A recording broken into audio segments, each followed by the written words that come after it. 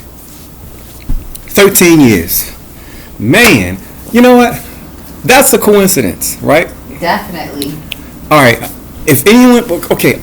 Oh yes, I'm being facetious. I was just getting ready to get into that, like, you know, because I was getting ready. I was saying that it made me look at 13 years after 1955. Right. You look at 1968. The first thing that they show you is Dr. King was assassinated.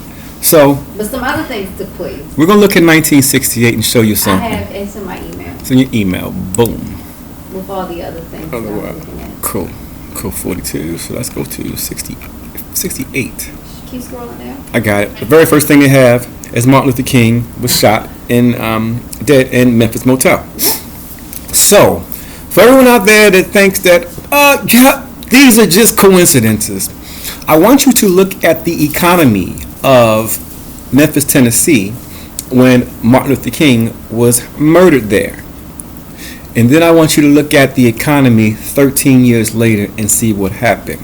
So you're going to see how an economy all of a sudden shut down because of closing of a business. And then the reopening of this same business allowed the economy to start building.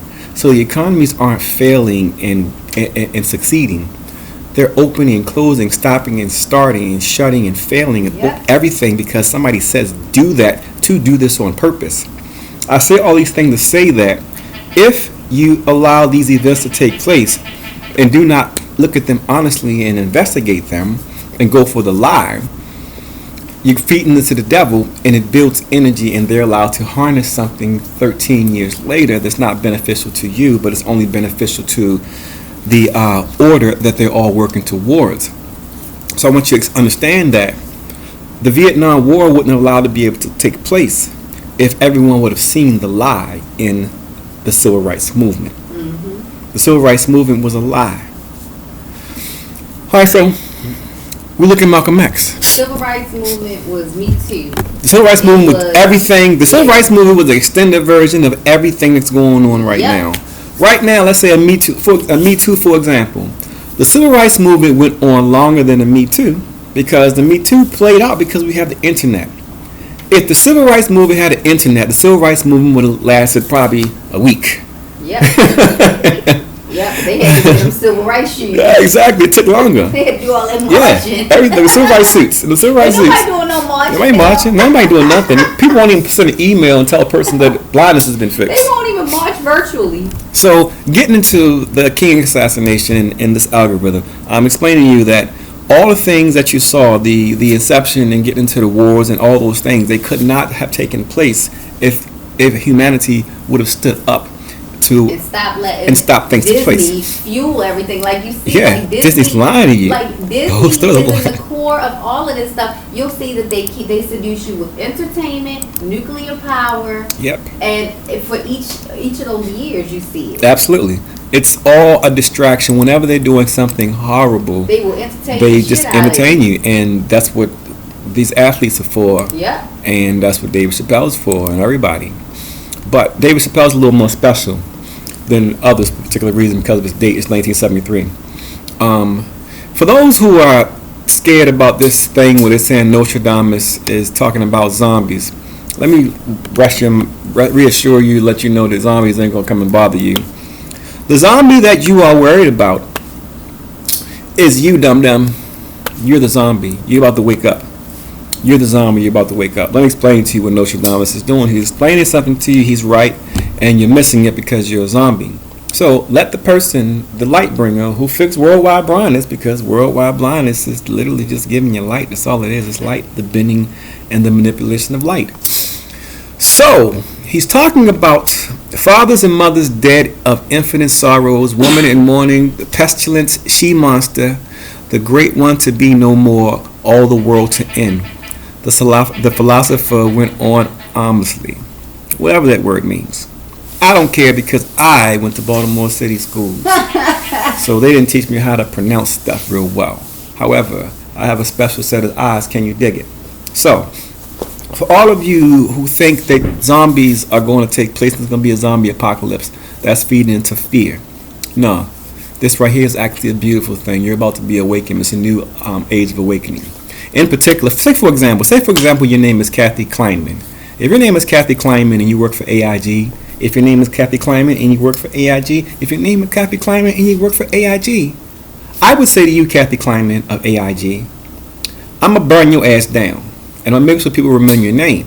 Because when I revealed to them that the she monster that they're talking about, Nostradamus was trying to explain to you, Kathy Kleinman, that the she monster is President Xi of China, Kathy Kleinman. Ooh, Kathy Kleinman, he's talking about Xi of China, the president of China. He's talking about pestilence. He's talking about the COVID vaccine, Wuhan, China, 2019. 13 years prior, you're going to see the sacrifice that paid for that. But he's talking about China. The she monster is not a woman. It is the president of China. Kathy Kleinman, wait till I burn you up. For those who don't know me, I have been touched by something that gives me a special set of eyes and allows me to see some things. And certain people are so despicable that I take my time out and I literally pick their ass apart with the worst things they can imagine, because you gotta understand that God talks to me in a very specific way. And, baby, get my Nostradamus book. Not only does he show me these patterns and algorithms and show me these cards of everything, he even confirms it in Nostradamus' writings. So, I want you to understand that this Nostradamus thing he's talking about is he's talking about the she monster. He's talking about his President Xi. And the way this algorithm works and the way this simulation works is simple. If you are observing the simulation, then it can't take place. So for all the people out there who don't have a plan and so scared and say, well, why do I need to know this anyway? Well, the reason why you ask that question is because you don't have a plan. Well, guess what? I'm trying to explain to you, Kathy Kleinman, you are despicable, by the way. AIG Insurance, y'all gonna go out of business for what you try to do. You'll see. I'm going to show something no one's ever seen before. But you'll see, Kathy Kleinman, I swear to God, something no one's ever seen before. AIG Insurance. I'm going to put you out of business. Little old me. We'll see. Excuse me. So, the she monster is nothing but president of China. The way this works is simple. We are in a simulation. Well, people are saying that, Santana. How do you prove that? Well, listen. Stop listening to experts, because none of them are experts. Don't trust anyone but yourself. You're the experts. If you can't confirm it with your body, then fuck it. Figure something out. You figure it out yourself, because they are no experts. You are in a simulation. Yes, you are. How do you prove it? The simulation cannot operate properly if you are watching it, because you cannot know that you're in a simulation. It's something like a dream. When you figure out you're in a dream, you wake up, the dream starts falling apart. You know how that works. The same thing with the simulation. Because I'm pointing out to these particular things and particular actions and dates and patterns and algorithms that allow you to see them, that because you are now looking at the events and the times and the dates, then the shit they're trying to do to you can't happen. Case in point. Don't sweat it. I'll find it somewhere. Case in point. How about my lighter? Ladies, have you ever worn a thong? If you've ever worn a thong before, it's probably not comfortable the first time that you wear it for the first couple of hours. But then, a couple of hours go by, you get into your work day, and you forget all about it. But then, you go to the bathroom, really got to go to the bathroom, then you're like, oh man, I got this thong on, this uncomfortable thong. That's the simulation. It works the same way. Once you ignore what's taking place and it's not acknowledged, you don't feel the thong. It's still there. But once you think about it, the simulation is required to bring that feeling back to you because you are observing it. So by me telling you the Burj Khalifa building's getting hit in 2029, and by me telling you that they're trying to kill David Chappelle in 2035, then we are observing it. And by observing it, I mean they can't do it, David Chappelle. David Chappelle, let me go ahead and clear you from your misery because I actually like you. You have a conscience. And let me tell you why you are so powerful. All you people out there who fought with me, I swear to God, you're going to regret that because I have a particular frequency.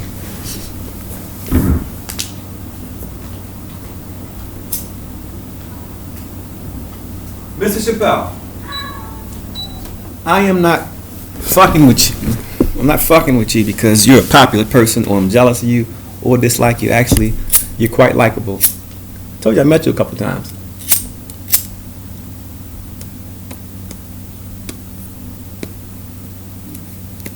But you have a special purpose, Mr. David Chappelle, as of all of us. But some people's are more special than others, and in particular the times. So, Mr. Chappelle, for the answer to your question, why is this nigga fucking with me? Well, Mr. Chappelle, in 1973, the birth of the Antichrist. 1973 was the year of The Exorcist. And if you are aware of The Exorcist, you remember The Exorcist wasn't just a movie, The Exorcist was an event. The Exorcist had so much energy. The Exorcist was made because it was nothing more than a big spirit harvesting event, Mr. David Chappelle. So, The Exorcist, when for everybody who goes to school, for everyone who The Exorcist was a scary movie. The Exorcist, let's do this. Let's do the trailer. Exorcist was a soul harvest. I'm sorry, an energy harvest. And the whole world missed it. Mr. Chappelle. So, my name is Santana, aka Can You Dig It? Y'all know my name. The Exorcist was nothing more than a big distraction. Remember, Mr. Chappelle, remember all you folks who sat in Sunday church who fucking hated it, me being one of them. The Exorcist, the church always teaches us that the Bible has the devil has no strength other than confusion. The devil has no strength other than confusion. I don't want to scare anybody. Exorcist, reaction, perfect. Let's see reactions. Reaction. Boom. Okay. The Exorcist was such a pivotal event that it wasn't just a movie. The Exorcist was the birth of the Antichrist, literally. And Mr. David Chappelle, how are you connected to the Antichrist, Mr. David Chappelle? 26, 1973, and 24 selected engagements in the United States. William Peter Blatty's The Exorcist, directed by William Friedkin, opened. From the novel that had long been on the bestseller lists and directed by the man who had brought the French Connection to the screen, The Exorcist had long been awaited, widely speculated upon, and anxiously anticipated. But no one, no matter how close or deeply involved in the film, could possibly have anticipated what was to happen at every theater where this film played.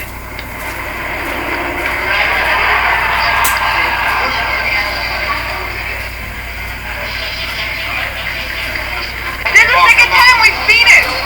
It's terrific. As many as I can possibly go. I love it.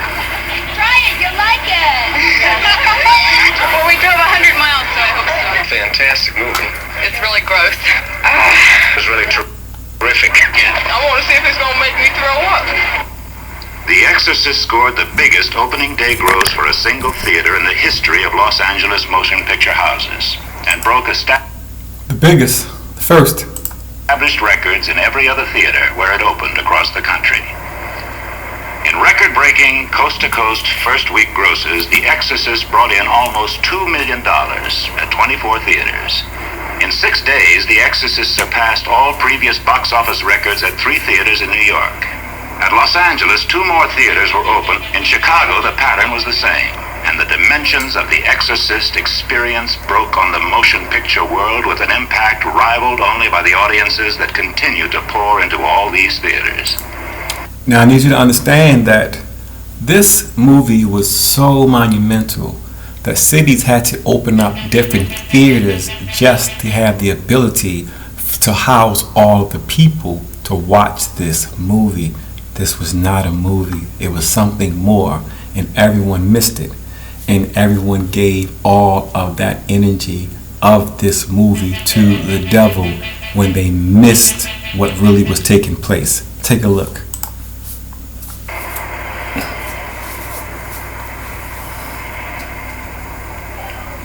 It was, of course, first evident to the theater managers that The Exorcist was no longer just the most successful motion picture in film history, but had become an unquestioned sociological phenomenon, breaking out.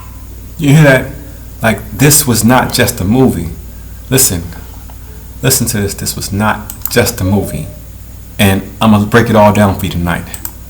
Breaking out of the theater pages and television reviewers' hands to the city desk, the front page, and hard news on telecast from coast to coast. I'm Harry Francis, manager of the National Theater here in Westwood. I've been in this business 40 years now, and I have never gone through anything like this. It's exciting. The public love it. Had crowds that you can't believe. We've hired 20 security guards to control the crowds. We're getting young people, old people, you name it, we get anyone. Last week in the rain, they stood as it was the sun today.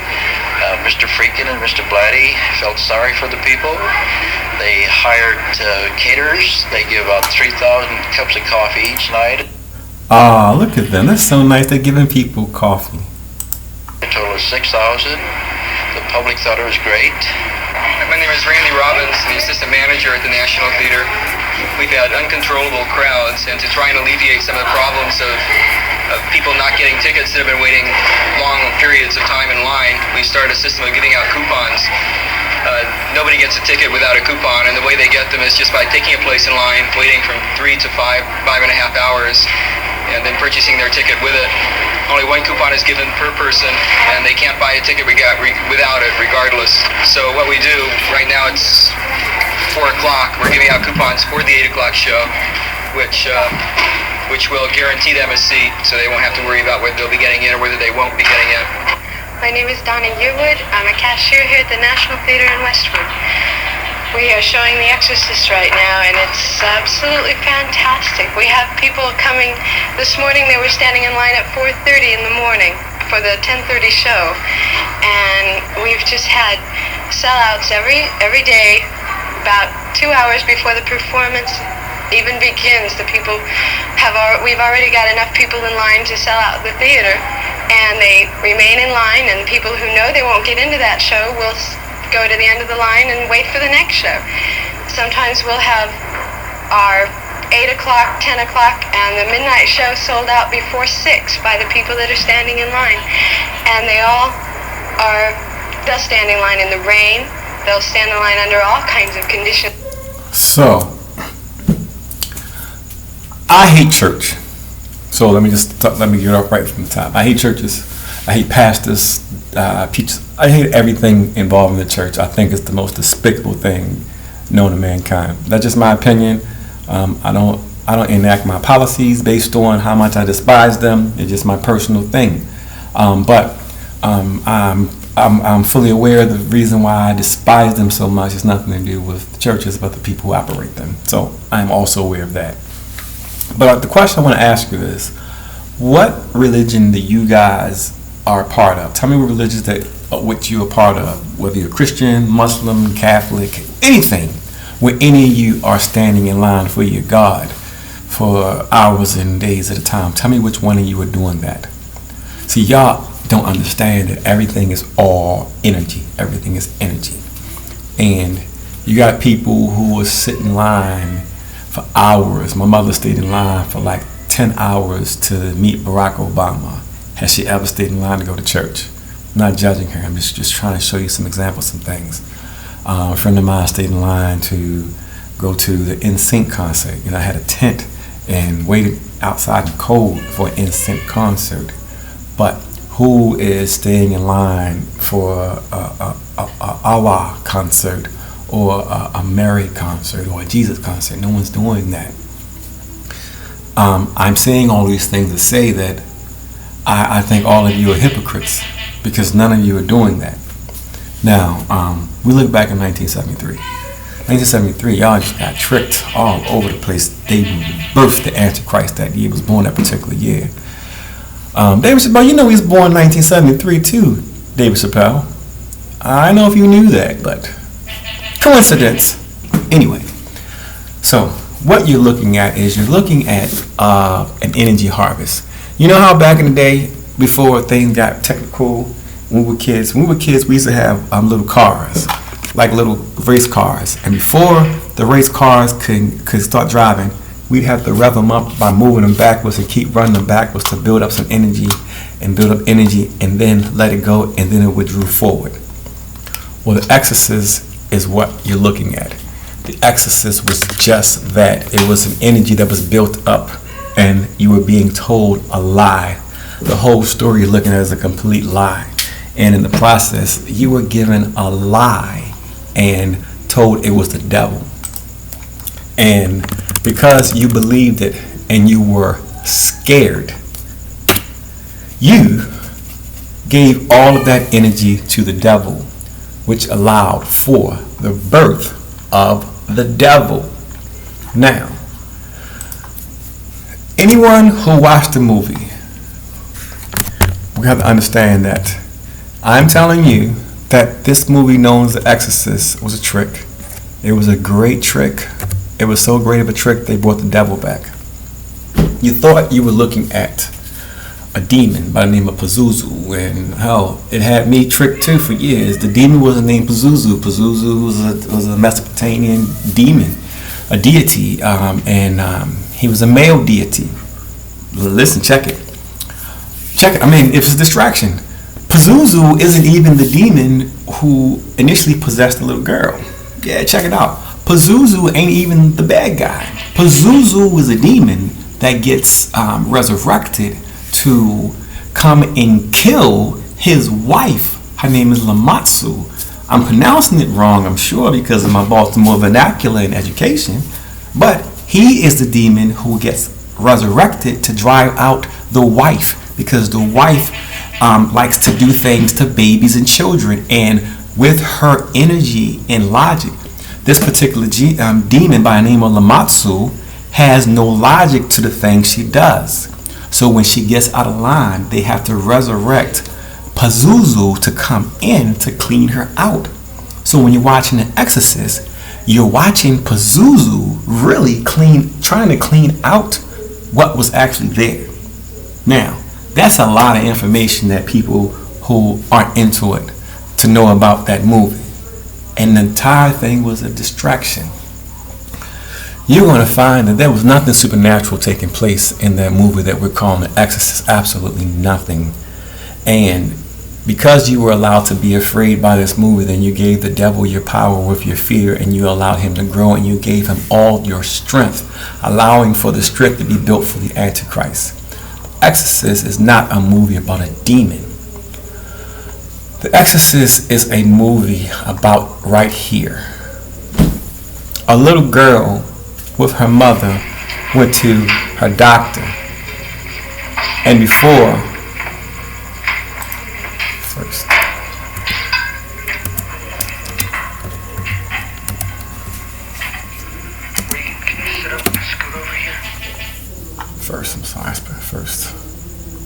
First hospital, yes, first hospital. Okay. All right. Okay. So, what you're looking at is a little girl. Put this in your mouth. A little girl. Okay. This tells your temperature. The red light goes on. That's your temperature. Prior to this meeting,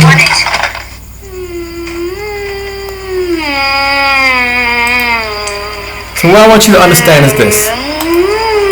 Before this scene, ladies and gentlemen, nothing was wrong with the child. Nothing was wrong with the child. The doctor gave the child a shot.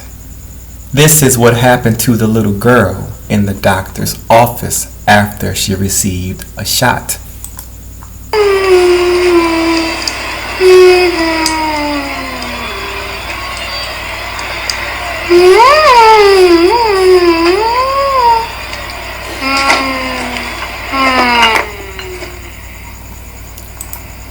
There's your demon. You're not looking at a demon. You're looking at the introduction of the MMR vaccine, sweetheart. It's not a demon. Maybe I can prove it to you.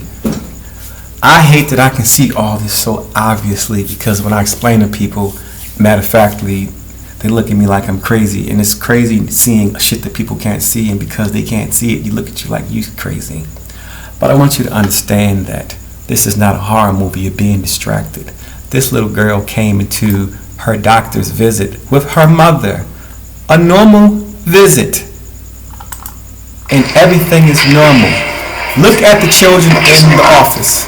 I'm going to show you something else. It's something you're going to miss. The kids are going crazy. Put this in your mouth. Yep.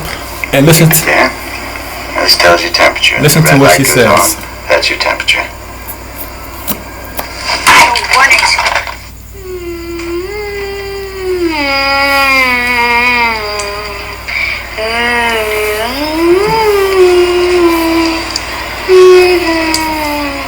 Yeah, I know what that looks. I know exactly what that looks like. I know exactly what that looks like, because I'm not going to say no names, but I had a son who I took to his doctor, and he was brain dead 3 hours after his shot from his doctor's office. So I have a little experience with this little scene you're looking at. So let me go and tell you how you currently keep being distracted by this movie.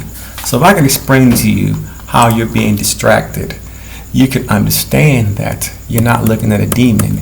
You are being distracted, and what you're actually looking at is a molestation that took place. And she was molested. And everyone stopped looking at what's taking place obvious.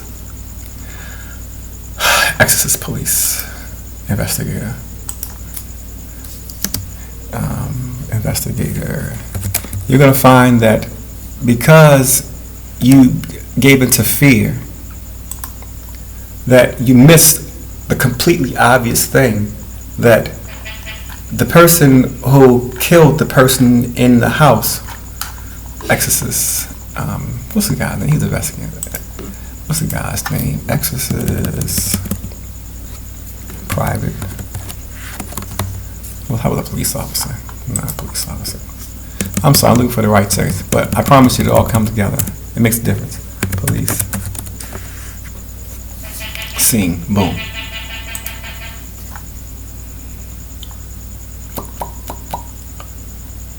Damn. Prior. Exit to no. Why am I not finding this guy? Where's the scene? Where's the guy? Okay. Anyone, please have time. Look for yourself. Exorcist, death. I need you to see something, because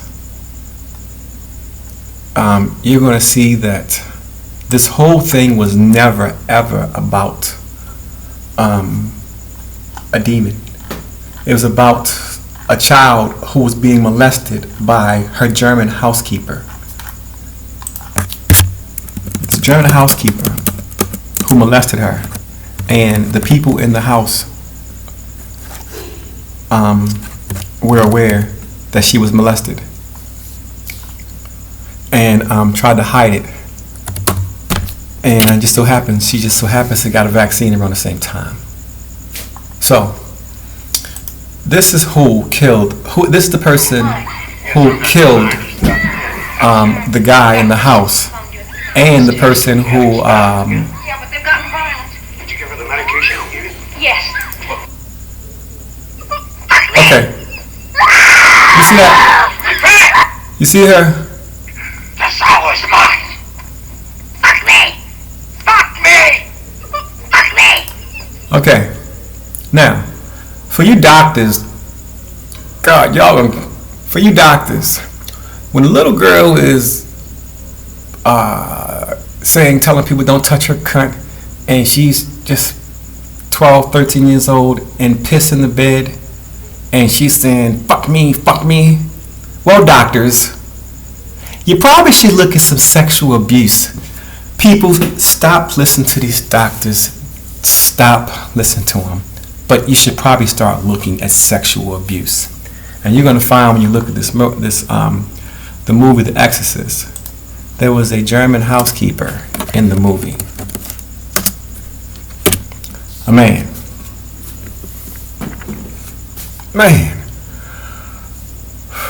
Jesus, Exorcist. I'm trying to find the Exorcist fight. I'm trying to show this to you. I'm sorry I'm moving a little slow, but I just need you to see that there was an investigation, and you're going to see that the German housekeeper, the police, never even talked to the man who was living in the house with the little girl. Watch the movie again. It's a cover-up. It has nothing to do with a little girl being possessed by the devil. It has everything to do with a little girl who was molested, and she happened to have gotten a vaccine at the same time.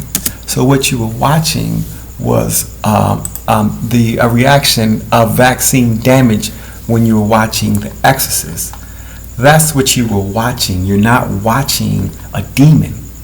Look at it again. You're going to see that nothing happens until she goes to her doctor.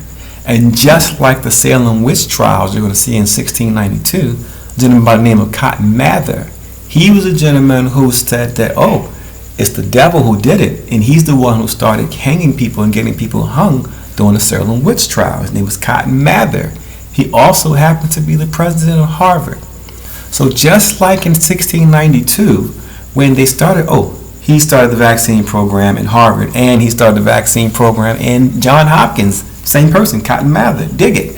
So just like the Salem witch trials in 1692, it was the institutions who directed us to the devil. It was the institutions and the doctors that said it's the devil.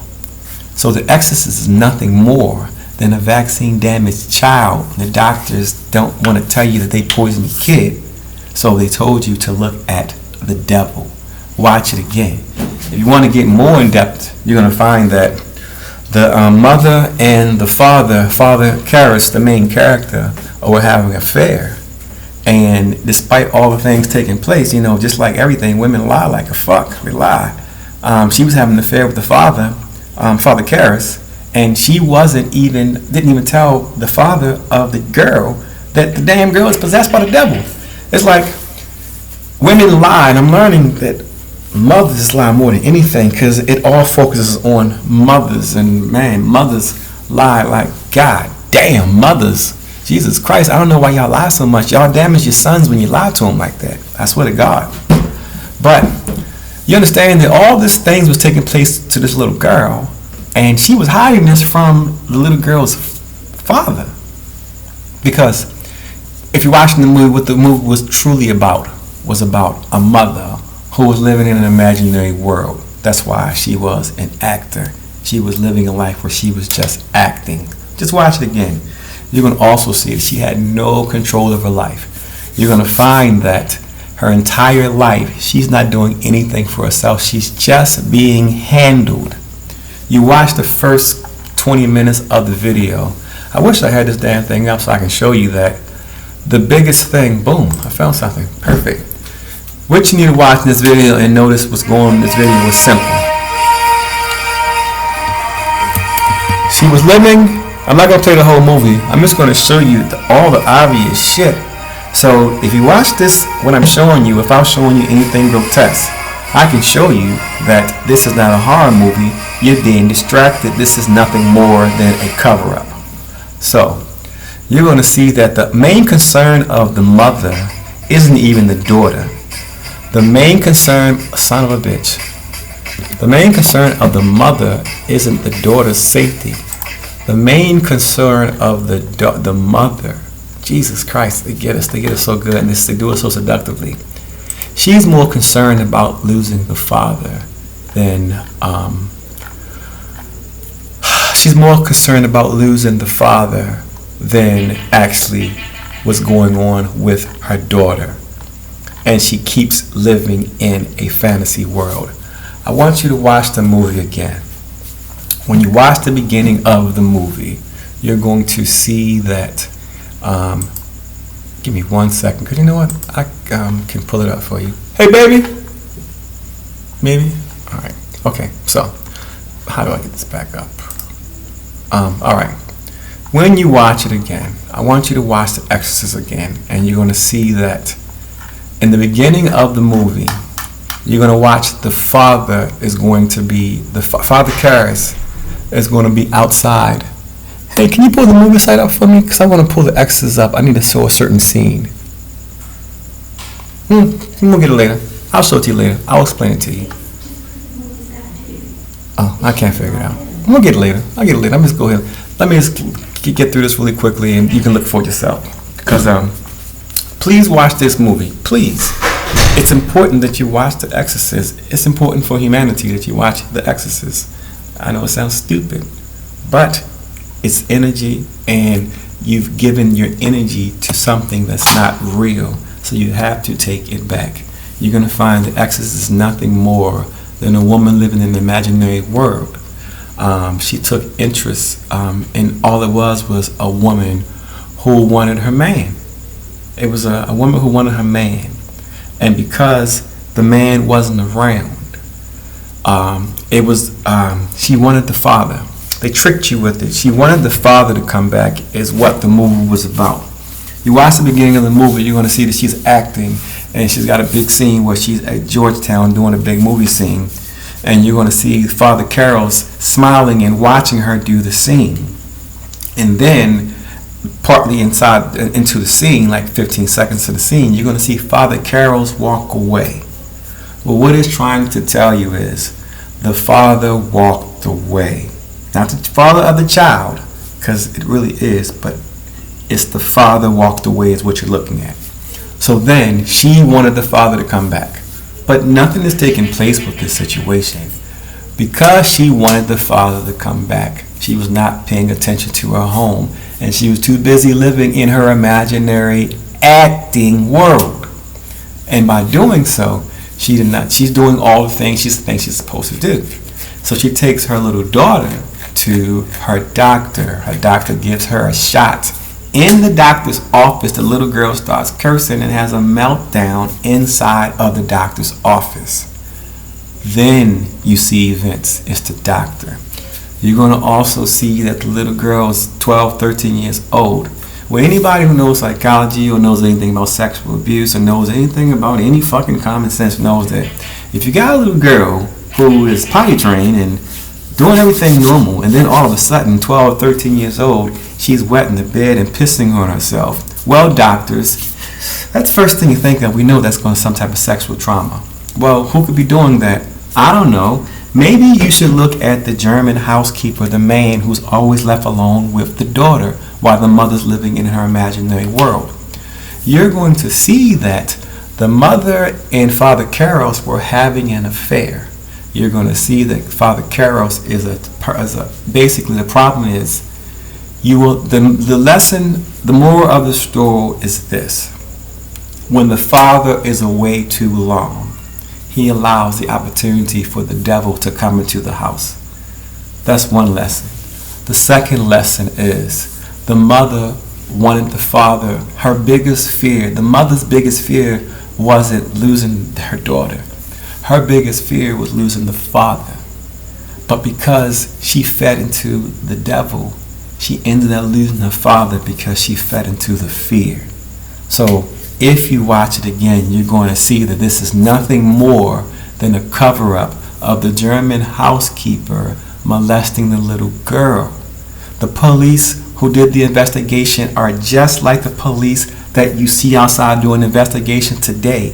Very, very, very, very thorough and smart, because that police doing that movie was investigating a murder in a little girl's room, but did not go and talk to the man living in the house. Well, if that man was a black housekeeper, I'm sure he would have got a couple questions. I'm sure he would have got a whole bunch of questions. But I diverge.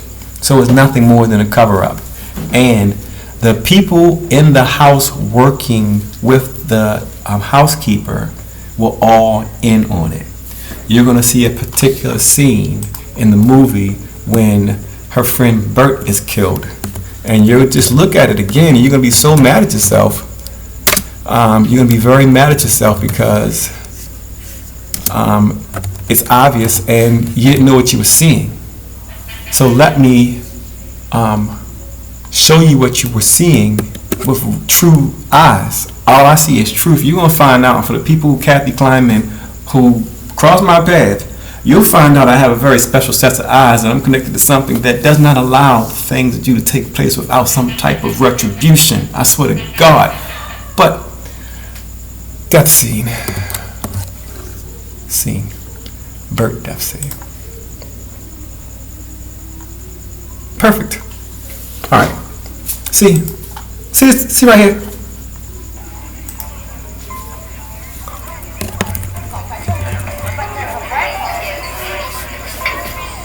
All right. There seems to be an alien. That's Bert. Will be fair in my view. I beg your pardon? Never seen it before in my life. Have you? See, everything was right in front of you. Well, we're pretty comfortable up there. Everything's in front of you. Gemini and Mercury programs where they were tight. Gemini, Mercury, this guy's an astronaut. 210 cubic feet so we can move around. You know these guys are fake. You take me along? What for? All right, check it out. Tell me, what was the public relations you did for the Gestapo walk? Community relations. Yes, of course. And you never went bowling with Goebbels either, I suppose, eh? Nazi bot. Over behind the church. You know where I mean over there? It's a red brick wing. St. Mike's. What goes on there? I mean, who's the priest I keep seeing there? He's there all the time. He has black hair and he's very intense looking. You see? Damien Karras. Karras. That's his office. She's interested in this guy. He's our psychiatric counselor. You see? Pretty rough knock last night, poor guy. His mother passed away. She was living by herself, and I guess she was dead a couple of days before they found her. Here you go. Hunting hand. Bloody damn butchering Nazi pig.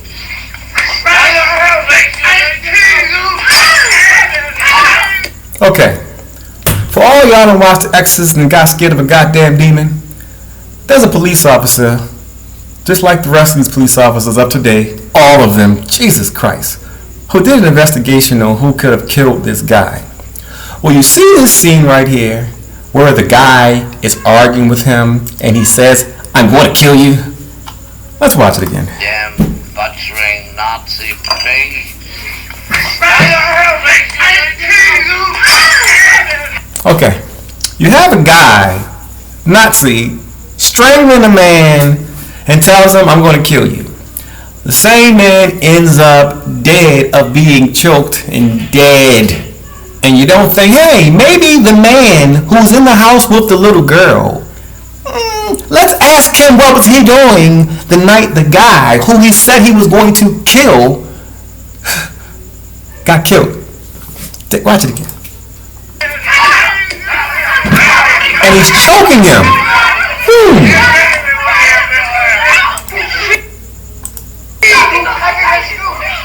And understand, here's the thing, check it out.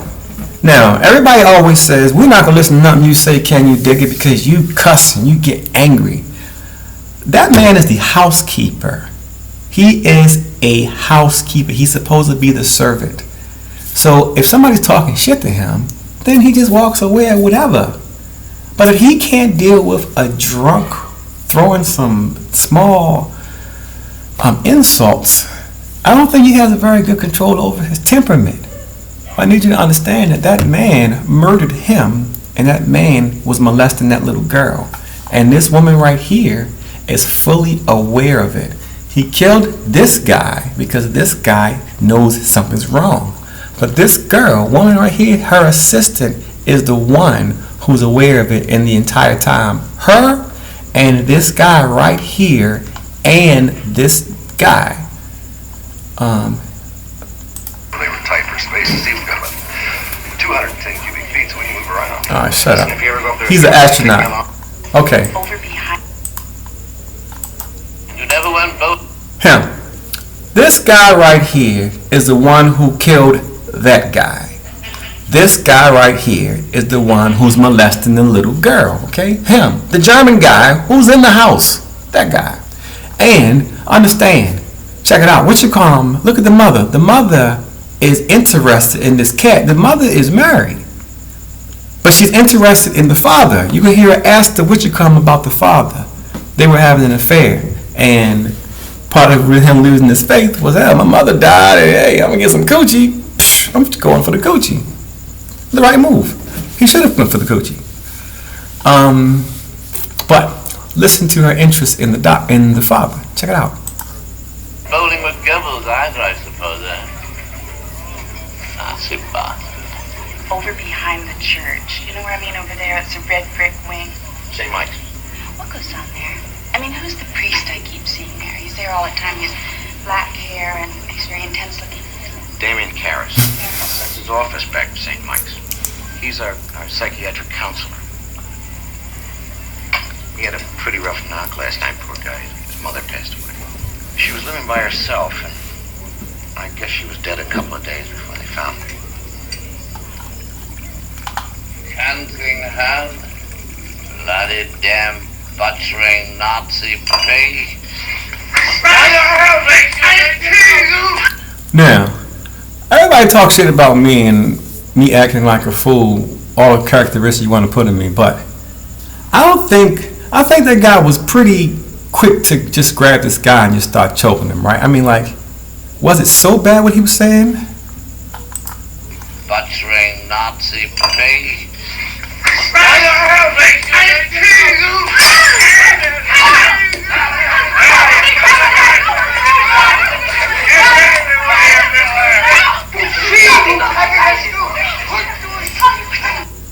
Okay, so there's a clue. He said, I'm going to kill you, and then he ended up dead. I don't know, maybe you can ask the guy who said it, but this matters, I swear to God. This ties in. Okay, so, this guy. This the police. How do you go about getting an exorcism? Okay. So. Beg your pardon? I'm going to write down William Friedkin's favorite scene in the movie The Exorcist and tell you what we as the audience should take from this scene. No, don't listen to nothing nobody say about that scene, any of these scenes. Listen to what I'm telling you because it's all misdirection. William Friedkin was just misdirecting you. It was misdirection. So don't believe nothing they're telling you. Let me just show you, and you see whether it makes sense what I'm saying versus what they're telling you. Okay, so there's a scene, Exodus Beyond 40. You're going to see the scene, Bert's dead. I'm going to show you a scene, and it can kind of give you a little insight. And when you watch it again, it's so obvious you can be mad at yourself. Let's see.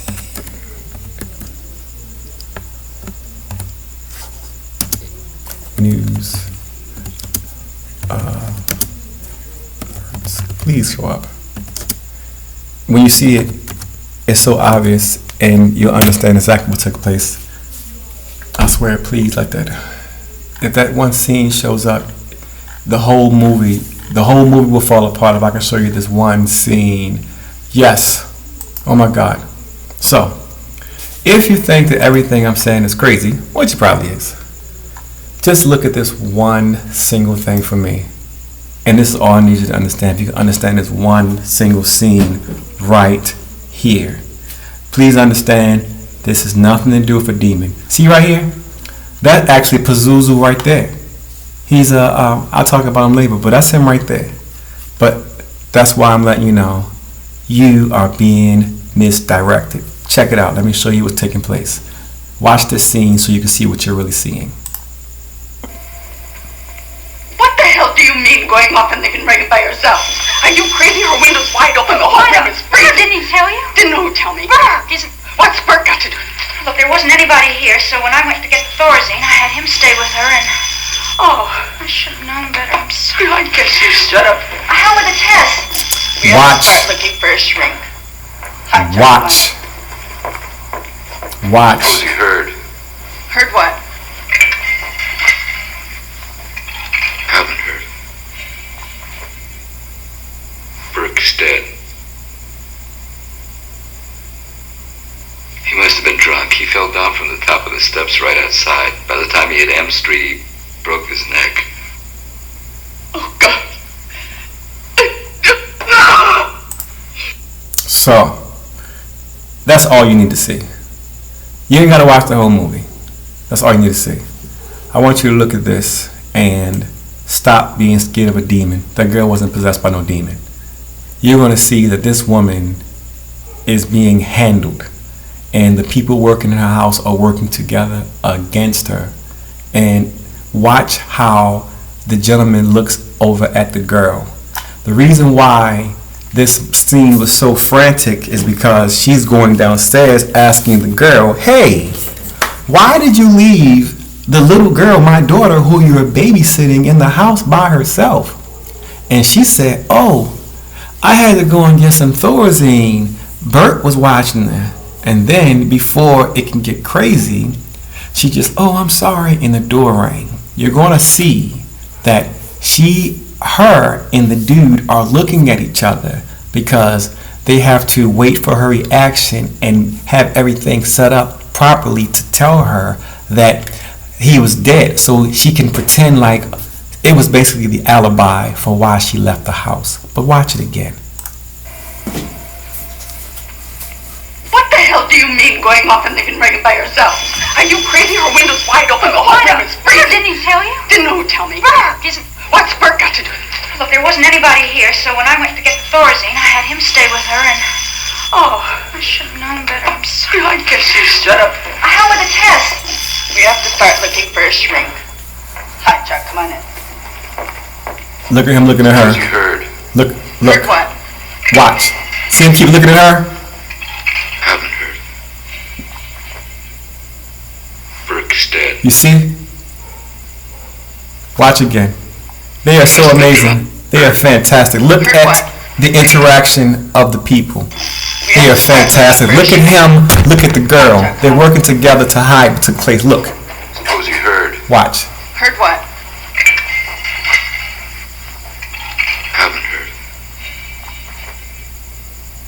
Burke's dead. He must have been drunk. He fell down from the top of the steps right outside. By the time he hit M Street, he broke his neck. Oh, God.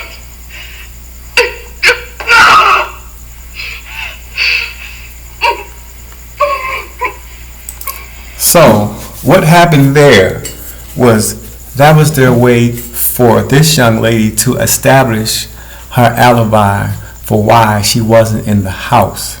And then he come up and tell her she was like, the window's wide open because Bert, and that's why he said, oh, he must have fell out of the window and broke his neck. But understand that he and her are working together with the German dude. They did something to that girl, and the mother is still living in her fantasy world, and she still is digging the damn father. She needs to get her shit together. Watch it one more time. Just see that these people are handling her. Reagan by herself. Are you crazy? Her window's wide open. The whole room is freezing. Didn't he tell you? Didn't know who tell me. Burke! What's Burke got to do? Look, there wasn't anybody here, so when I went to get the Thorazine, I had him stay with her, and... Oh, I should have known better. I'm sorry. I guess you should have. How were the tests? We have to start looking for a shrink. Hi, Chuck, come on in. Suppose you heard. Heard what? Haven't heard. They're amazing. Burke's dead. He must have been drunk. He fell down from the top of the steps right outside. By the time he hit M Street, he broke his neck. Oh, God.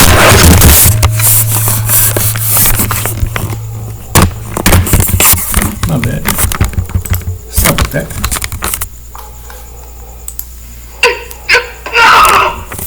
You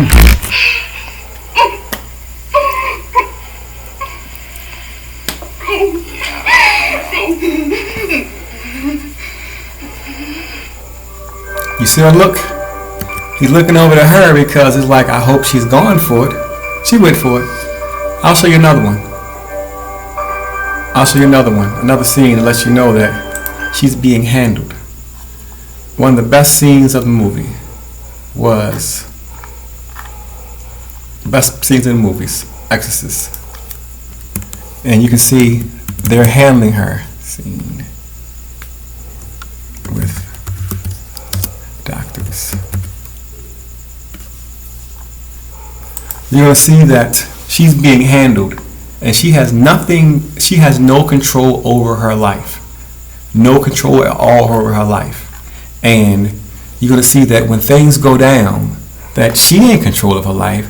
Everyone is handling her and she's not even paying attention. And you're going to see that the German guy who's been molesting her, you're going to see he is so very, very comfortable putting his hands on this little girl when these doctors, when that's not the place of a man who's just a damn housekeeper. She don't live there. She just visiting that house.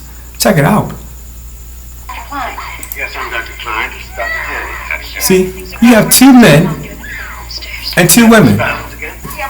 But watch who comes in to hold the little girl down. Well, that was riddling. You talk about riddling. It's autism. They're talking of the MMR vaccine.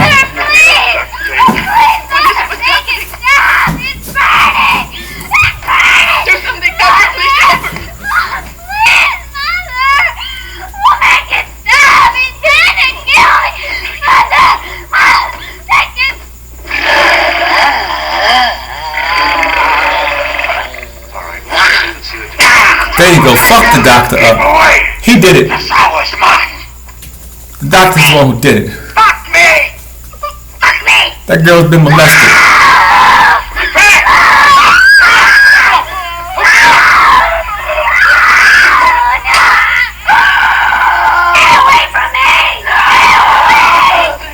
Where'd he come from? Where's he holding her? Why is he there? There's two. What's she doing? She don't control her life. She's being handled. Look at this again. She's being handled. She ain't got control of her life. Tell me why this man is in the room. Where he come from? And where is he holding her? He's holding her. Look where he's got his hands. Look where he's got his hands. And look, she is forcibly being pushed out and don't realize. Look, she's being pushed out. You understand? So, this has nothing to do with a demonic possession. This was nothing more than a little girl who was molested by the German,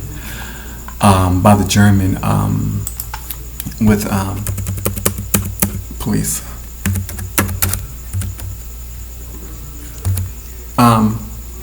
This is nothing more than a molestation case, but more importantly, it's nothing more than a girl gets sick in the doctor's office when she gets her vaccine. Okay. So what does this have to do with anything? Perfect. This movie was the biggest grossing movie of all times for a long time, and you saw what happened as a result of this crazy, crazy movie. And how does this relate? We're building the energy of this movie misdirected us and made us believe that it's possible for a little girl to get possessed by a demon. Now, everyone who watched this movie and was afraid because, oh shit, a demon can possess me and all these things, and you gave all of your energy to the fear of a demon. Well, that demon allowed for the birth of the Antichrist. The Antichrist was born in 1973. So, why don't I just tell you who the Antichrist is?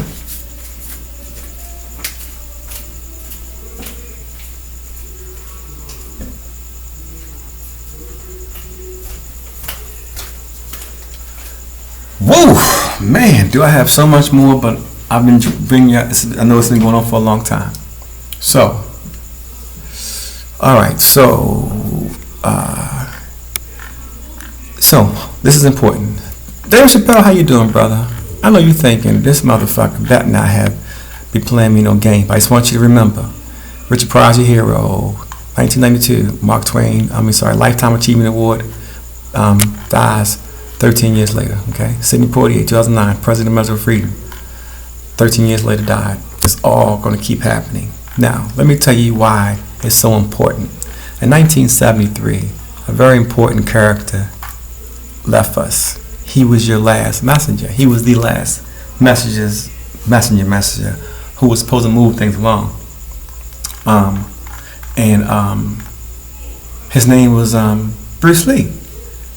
Bruce Lee was the last version of, the best way I can explain it to you is like an energy. He had the energy that was supposed to be listened to, but our system has tricked us and played with the calendar, so we didn't get the message. And Bruce Lee coincidentally died in 1973. So, what great power took place in 1973 to breed the Antichrist? Well, why don't I just show you? David Chappelle, this was for you. Man, this is getting sexy. Man, like, is it crazy? Like, now I'm trying to understand something. This woman right here by the name of Kathy Kleinman, I'm going to give you guys an hour of her. Matter of fact, let me just give me 1 second. AIG is the insurance company that handles Brussels Airline. I'm going to make this very, very quick. AIG handles the insurance for Brussels Airline. The incident date took place March the 13th, 2020. And everyone who knows that it took place March 13, 2020, because I've said it hundreds of times, it was the start of the New World Order. And all of my ticket information, for example, let me show you something. Just give me, I promise you I'm not going to be fast. I'm not going to be slow on this. I promise it's going to be very, very fast. I promise. Just so you can see for yourself, so you understand the likes of what's taking place and how you think it may seem like it doesn't really matter, but the smallest events seem like they don't matter, but I promise you that they do matter. And I need you to see for yourself. So Ghana. Whew. Okay, no, I'm searching. So I need you to see this. Ghana. This is my email, and I need you to search this. Okay? I want you to search. I want you to see what this looks like, so you can see for yourself. Pulling up my flight.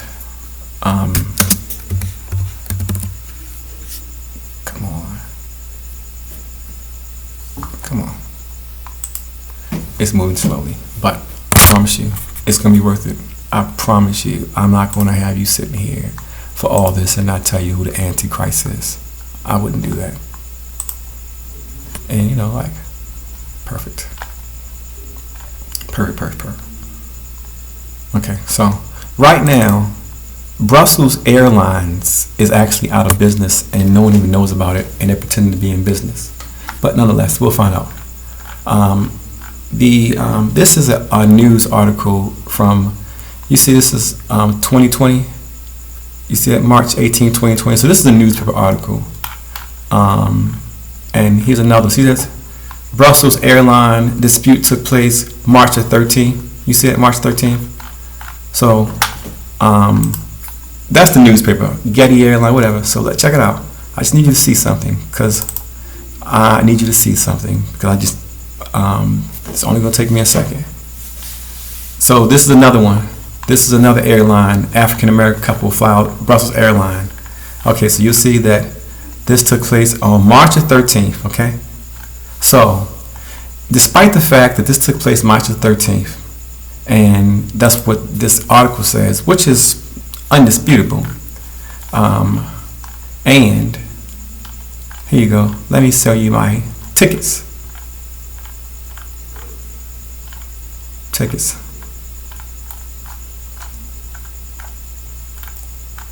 Brussels flight payment. Oh, this is actual flight. Perfect. So this must be actual tickets. So instead of an email. Come on. Okay. You said purchase. Let's look at itinerary, so you see for yourself. So I know this doesn't seem like it matters to you, but I swear to God, it matters because AIG is going to have to go out of business, because when you find how AIG is connected to preventable blindness and sex trafficking and pedophilia, you understand why this particular person, Kathy Kleinman, right here. Where's her name? Kathy Kleinman. See that? This person right here? This person right here is probably the worst, filthiest noun that I've seen in a very long time, because certain people, you can only get the worst of the worst people to do these things. So I'm going to explain a little more about you a little later, but I want you to see that my ticket, here you go. You see very clear that my itinerary, see that, March 12th, you see that? It landed March 13th, but you'll see very clearly that it says March 13th, 2020. So, if I wish this could speed up some, please. Perfect. You said Warsaw, March 13th, 2020. You see that? March 13th, 2020. You saw everything that's telling you 2020, and all the people, Santana, it was 5 of us at the time. Okay? Check it out again. Polish Airlines, Thursday, we land, layover, March 13th. You see that? March 13th. Everything, March 13th. Pay for the tickets, March 13th. You see that? March 13th. March 13th. So, this happened. But AIG is trying to pretend that none of this ever happened. So, this woman by the name of Kathy Kleinman right here has denied my claim 6 separate times, because March the 22nd, 2022, I didn't have any coverage. But you know what? This trip wasn't March 22nd. This trip was, like we said, like all the tickets say the same thing, March 13th, 2020. All of them say the same thing. So no matter how many times we keep telling her it's March 13th, 2020, just like the seats say, she keeps sending me letters. This is the second one. Then she said, you were not covered March the 20th, 2020. Then let me go back again. Like we said, hey, this was not 2022. This was March the 13th, 2020. 13th, 2020. Understand? She has this. This is their ticket. You understand? But she still denied my claim, because March the 20th, 2020, I never said that. The ticket specifically says March the 13th, 2020. So 6 separate times, despite the fact that I say, hey, you know goddamn well that this date is 3/13. She keeps on saying that. So then she says, okay, well, I'm denying your claim because it's not about the date. She's now saying this time that it wasn't due. It's not covered under the policy. And then she tells you, she says, interruption due to an interruption with flight attendants is why they're denying. And it says having an interruption isn't covered. You see that? Interruption wasn't covered just because of a disagreement. But she also, I guess she doesn't realize she sent the other part. You say it says illness, injury. Well, I was injured and my rib was broken. Okay? I didn't mention, funny thing, and I didn't mention anything to her about a fight. I just told her my ribs was broken. She watched the fight and said you had a disagreement with some flight attendants. So it's denied. So I explained to her, hey, what you just sent me, you said sickness or injury. I had to go to the hospital because my ribs was broken. So then she says, oh, okay, well. So she denied that because of that. So here, I send her another letter. So this is the email I sent her. Hey, Kathy, here's a copy of the hospital visit that you did not ask for. The hospital, please see that the date of the hospital visit is 3/13/20, and it is not 3/20/20, like you boldly incorrectly stated. It is 3/13/20, so you have no confusion. Here's a conversation to refresh your memory. So I want you to understand that this was Friday, September the 9th. To me telling her, stop playing games with me, you wrote down here the wrong date, despite the fact that I told you the right date. So then, I'll show you again. Another letter. Check it out. September the 9th. At this time, I gave her the, so then she asked for a translated copy of my medical records. So I sent her a translated copy of the medical records. I said, I have medical records translated for me. Please call if you need anything else. So, I make sure everything's ready. See, September the 11th. So then, as a result of giving her the transfer records, because she said to me that, let me show you the email, that I needed my records. I need documentation of my records. She says that I need documentation showing anything, blah, blah, blah. So I said, cool. And then I gave her my records. She then said, oh, well, they need to be translated. I said, okay, cool. Need to be translated? No problem. Here you go. See, they need to be translated. Okay, cool. So then the very next day, they translated. I'm like, they translated. Here you go. So here are the records. And they tell you, the doctor tells you, here's the doctor. The doctor kicked multiple times on the right thorax. Whatever this means. Fracture, ninth rib, blah, blah, blah. Santana knowledge, that is me. So, please see the translated message 313. I got to keep putting the date. This is what I sent to her. Please see 313 event, which I was injured and my wrist was broken. Please say the date specifically says 313, or state it another way. Please say the incident was March 13, 2020. Please see that this is my sixth communication with her after that. Please keep in mind that she has sent me other emails. So, despite that, she still tells me at this time, okay, so she said once we get your, once we look at the translated, then we'll give you another answer. So then she sent an email. Gosh. All right. I'm going to send you the last email. Long story short, she sent me another email denying it because of the date was not covered under March the 20th, 2020. The reason why AIG is going to burn, and trust me, you're going to burn for that one because you hired Kathy Kleinman, who's a big-ass dummy. She's stupid as dirt. But the thing about it is, for someone to do the things you ask her to do, they're the worst people in the world, and you can only convince somebody dirty, filthy, and low down like a Kathy Kleinman to do it. Y'all think it don't matter, but it does. It saves your life, and y'all think that I'm just beating up on disgusting, filthy pig, beast, trifling. You think I'm just beating up on a person? No, it's much bigger than that. So, she works for AIG, and they're trying to pretend like the plane fight never happened. And you got to understand that they're trying to pretend that this plane fight never happened. And this is why Kathy Kleinman is talking about all the things other than what actually happened. They're trying to pretend that the plane fight never happened. So, why don't you see plane fight?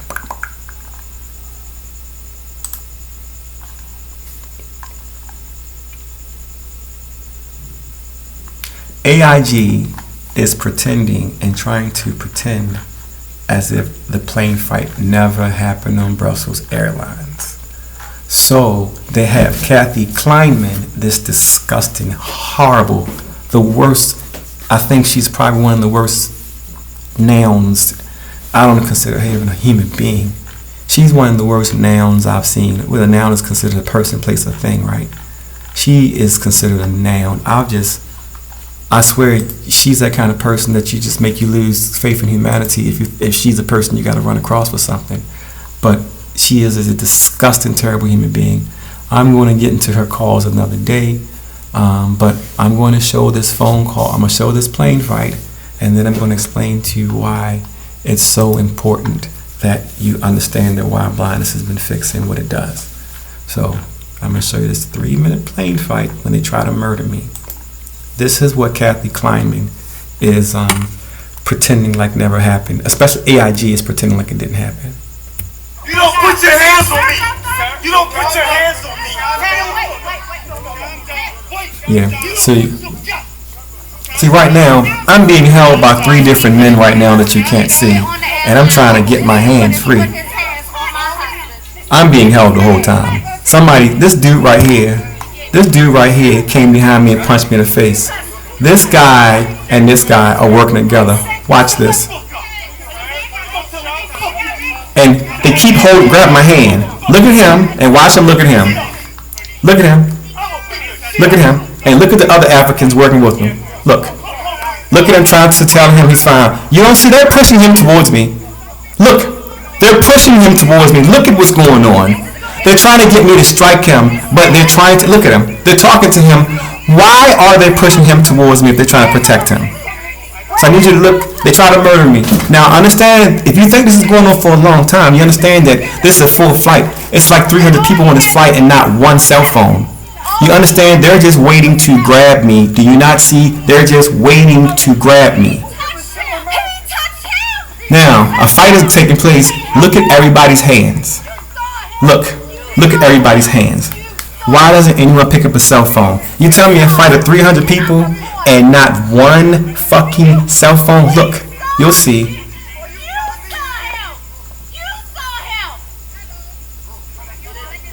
Where are the hands? Look, he's not even looking. So you telling me stop. You telling me there's a fucking fight going on in front of you and the motherfucker is just turning his head the opposite direction? Why ain't he looking? Are you telling me that a man who just got fucking punched in the face and now is fighting with some people right in front of you and you're not looking? Where's the cell phone? Look around. Look at their hands. Look at their hands. Look at their fucking hands. They try to murder me. So this disgusting bitch by the name of Kathy Kleiman, who will be named, I'm just trying to get your picture, Kathy Kleiman, because I want to make sure.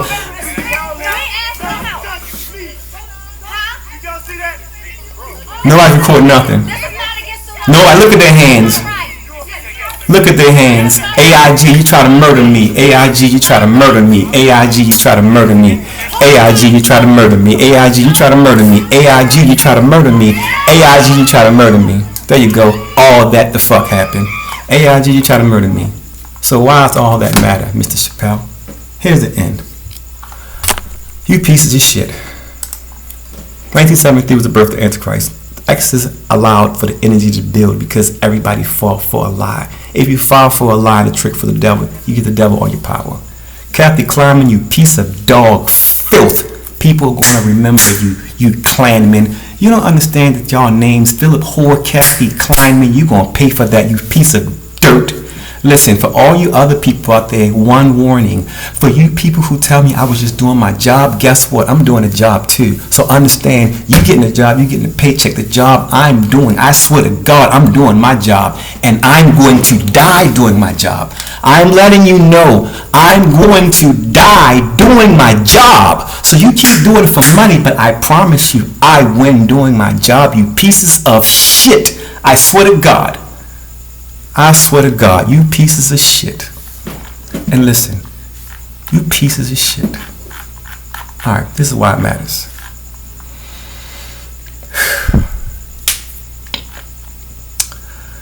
(1973). The energy was born for a particular character. And 1979, another character was born. So, if you want to know who the Antichrist is, you look for the money. Follow the money. And who got the money? David Chappelle, this is for you. The Antichrist, if you want to ask for who's the Antichrist, you ask about who got the money. Where's the money? Follow the money. And if you're following the money, then you need to be looking at the real Antichrist. Not him. He's cool. Here is the Antichrist. Not her. Close, but she has a role. We'll give her another day. She's very, makes a big deal. Okay. In Termination, the Terminator, they called the thing that we were fighting Cyberdyne. In this simulation, the Antichrist was born on August the 21st, 1973. Gentlemen, David Chappelle, this gentleman's name is Sergey Brin. He's born on August 21st, 1973 from Russia. He's the creator of Google. That's the Antichrist. Don't believe me? Here's the thing. Here's the funny part. For the people who know me, you know what the fuck I know. For the people who don't believe me, say something publicly. Put your name on it. Put your name on it. That's the Antichrist. Now, let me tell you how this works. Let's go back to my hero. Here's my hero. My hero. Boom. Boom. Malcolm is my hero. In 1952, the LCR on civil rights held a meeting to discuss the rule cloture.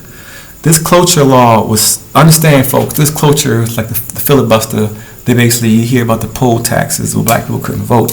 Well, this thing was put in place to keep black people and giving them the ability to not have the ability to be able to vote. So here's how this works. This is a big part. Whenever something is put into the simulation, the exact opposite is put in at the same time to react, deflect, defeat, what have you, but it's the exact same. And these 13s are a number, and the 62 is an indicator. But in your case, 1973 was the birth of the Antichrist, and Exorcist did it. Anyone looks at it, they're going to find that it was a misdirection. You got to look at the doctors, not the devil. The devil didn't exist. So you're going to see about my hero. Malcolm X is my hero. You're going to notice that at age 13, why they choose the year age 13 is because, remember, that is that year. I need to understand that in 1952, this culture was a big deal and was born. In 1952, Malcolm became the president of the Nation of Islam.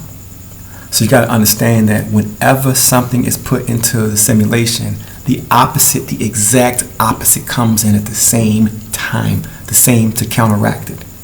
And coincidentally, he died 13 years after becoming the leader, 1965, at 39 years old. Understand, he had 3 perfect cycles of 13. Martin Luther King, leader of the Civil Rights Movement for 13 years, died at age 39, 3 cycles of 13. So understand that Malcolm X was created when they murdered his father. And because of the day he was born, and the system knew that the day of his birth, they knew that in order for the frequency of Malcolm to turn into what we've seen as Malcolm, he needs to have an event. You know, in the movies, they call them like the character building, like Peter Parker, uncle died to turn him into Spider-Man. Well, because of Martin's birth, in the system has an understanding of how the frequencies truly work here. He was born and chosen and followed, but because of the date, his father was going to get killed. You're participating in all these things. So these things matter more than you think. You think I'm beating up on AIG and this dumbass, disgusting, filthy human, this noun by the name of Kathy Klanman, and it's not. It's all connected. So I say these things to you because every time there's something brought into the simulation, there's always an equal. So, Mr. David Chappelle, let me tell you what you're supposed to be doing. And you want to listen. Don't have to. You can just laugh at me. But I rest assured that you're probably going to want to listen to this. It's all a lie, by the way. Oh, one more thing. There's 62 squares on the chessboard. Kirk Hood told me that. So Kirk Hood, let's give Kirk Hood a big shout out. There's 62 squares on the chessboard, but you just don't want to make yourself a pawn.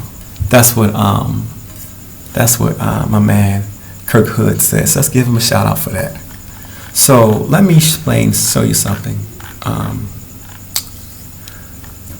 This is the Antichrist. That search engine, the Google, that is it. Okay?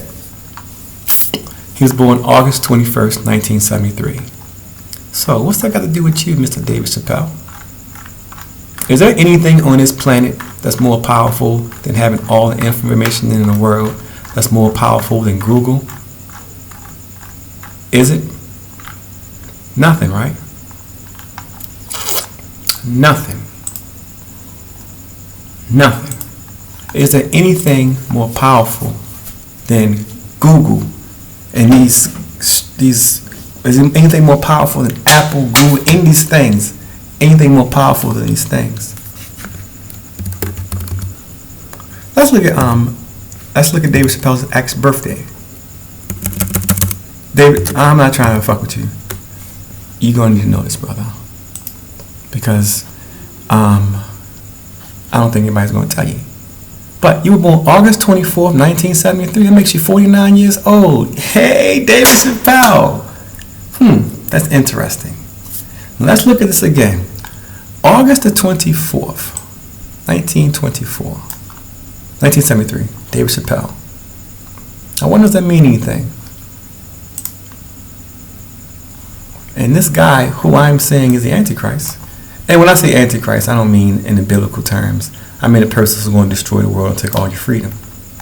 This person was born August the 21st, 1973. So what is the connection?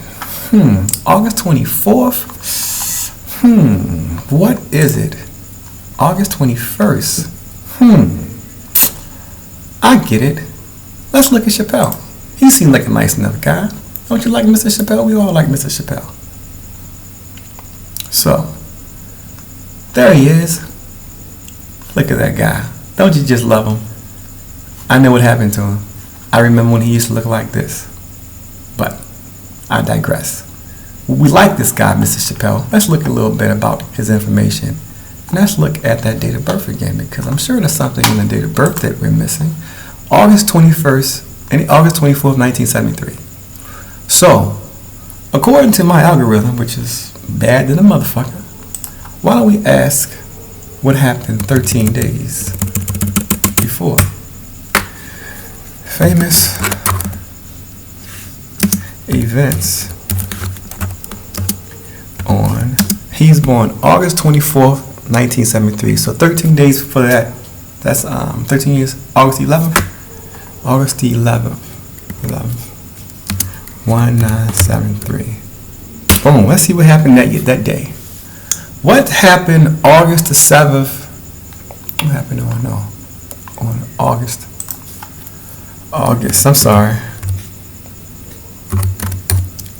August 11th, what happened on August 11th, 1973? 13 days before the birth of David Chappelle. What happened?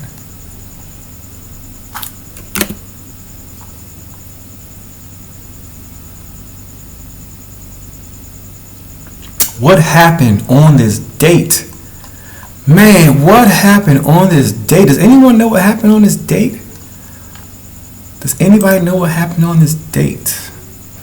Does anyone know what happened on this date? 13 days before David Chappelle was born. Does anyone know what happened on this date? 30 days before David Chappelle was born. Does anyone know what happened on this date? 13 days before David Chappelle was born. It's the only thing bigger than Google, Facebook, Apple, anything. It's hip hop. David Chappelle. The reason why I'm fucking with you is because you're working for the wrong team, my friend. If you get someone smart because you're too busy to study my algorithm, which you really should study, you're going to find that equal and opposite forces are always put into a simulation at the same time. My dear good friend, we know each other, but you'll figure that out later. You're going to find that this person right here is literally about to crash the world. And if y'all watching Google and watching all your shit come apart in Microsoft and all that shit, and you know those drones look just like, y'all remember Terminator? Remember back in the day with the Terminator? Remember the Terminator from the 80s? Let's look at back in the 80s. And I got a question for you. Does these look familiar to you? Terminator 80s. How about this? Drones. Remember, when Terminator had the 80s, the movie Terminator, remember, they had drones already. The same damn drones you're looking at right side. So you're looking at, we call it Google. Remember, there's different realities. This reality calls it Google. Terminator calls it Cyberdyne. This is the Antichrist. 13 days before the birth of this guy, we were blessed with this character right here. And his name just so happens to be boom chicka boom boom boom. Boom chicka boom boom boom. David Chappelle. I'm not sure if you're aware of the Bible, But there was a character by the name of David who had a fight with an awfully big giant. His frequency says he's the one who's supposed to be dealing with this person here. But he's working for the wrong fucking team because he's scared. Well, Mr. Chappelle, you better do something fast because I have an algorithm, Mr. Chappelle, that's smarter than all the fucking idiots that you have around you. They stupid. And you ain't got no friends. Not a fucking one. You'll find out soon. You're not supposed to be working and doing the things you're doing within and for this system. You weren't supposed to come back. Understand these 13-year algorithms, you broke some things up when you left and then came back. When you came back and gave back to the system, it allowed these things to take place. That's why they allowed you to be marked in 2019 to be killed in 2032. So I'm telling you that you're going the wrong way. You're following the wrong thing. You're working for a system whose job is just to deflect us and distract us while this person right here takes away all of our freedoms and humanity. So, you cannot say nothing if you want. But if you don't, Mr. Chappelle, let me, tell you these numbers. Check it out. Man, so he's turned. That's right.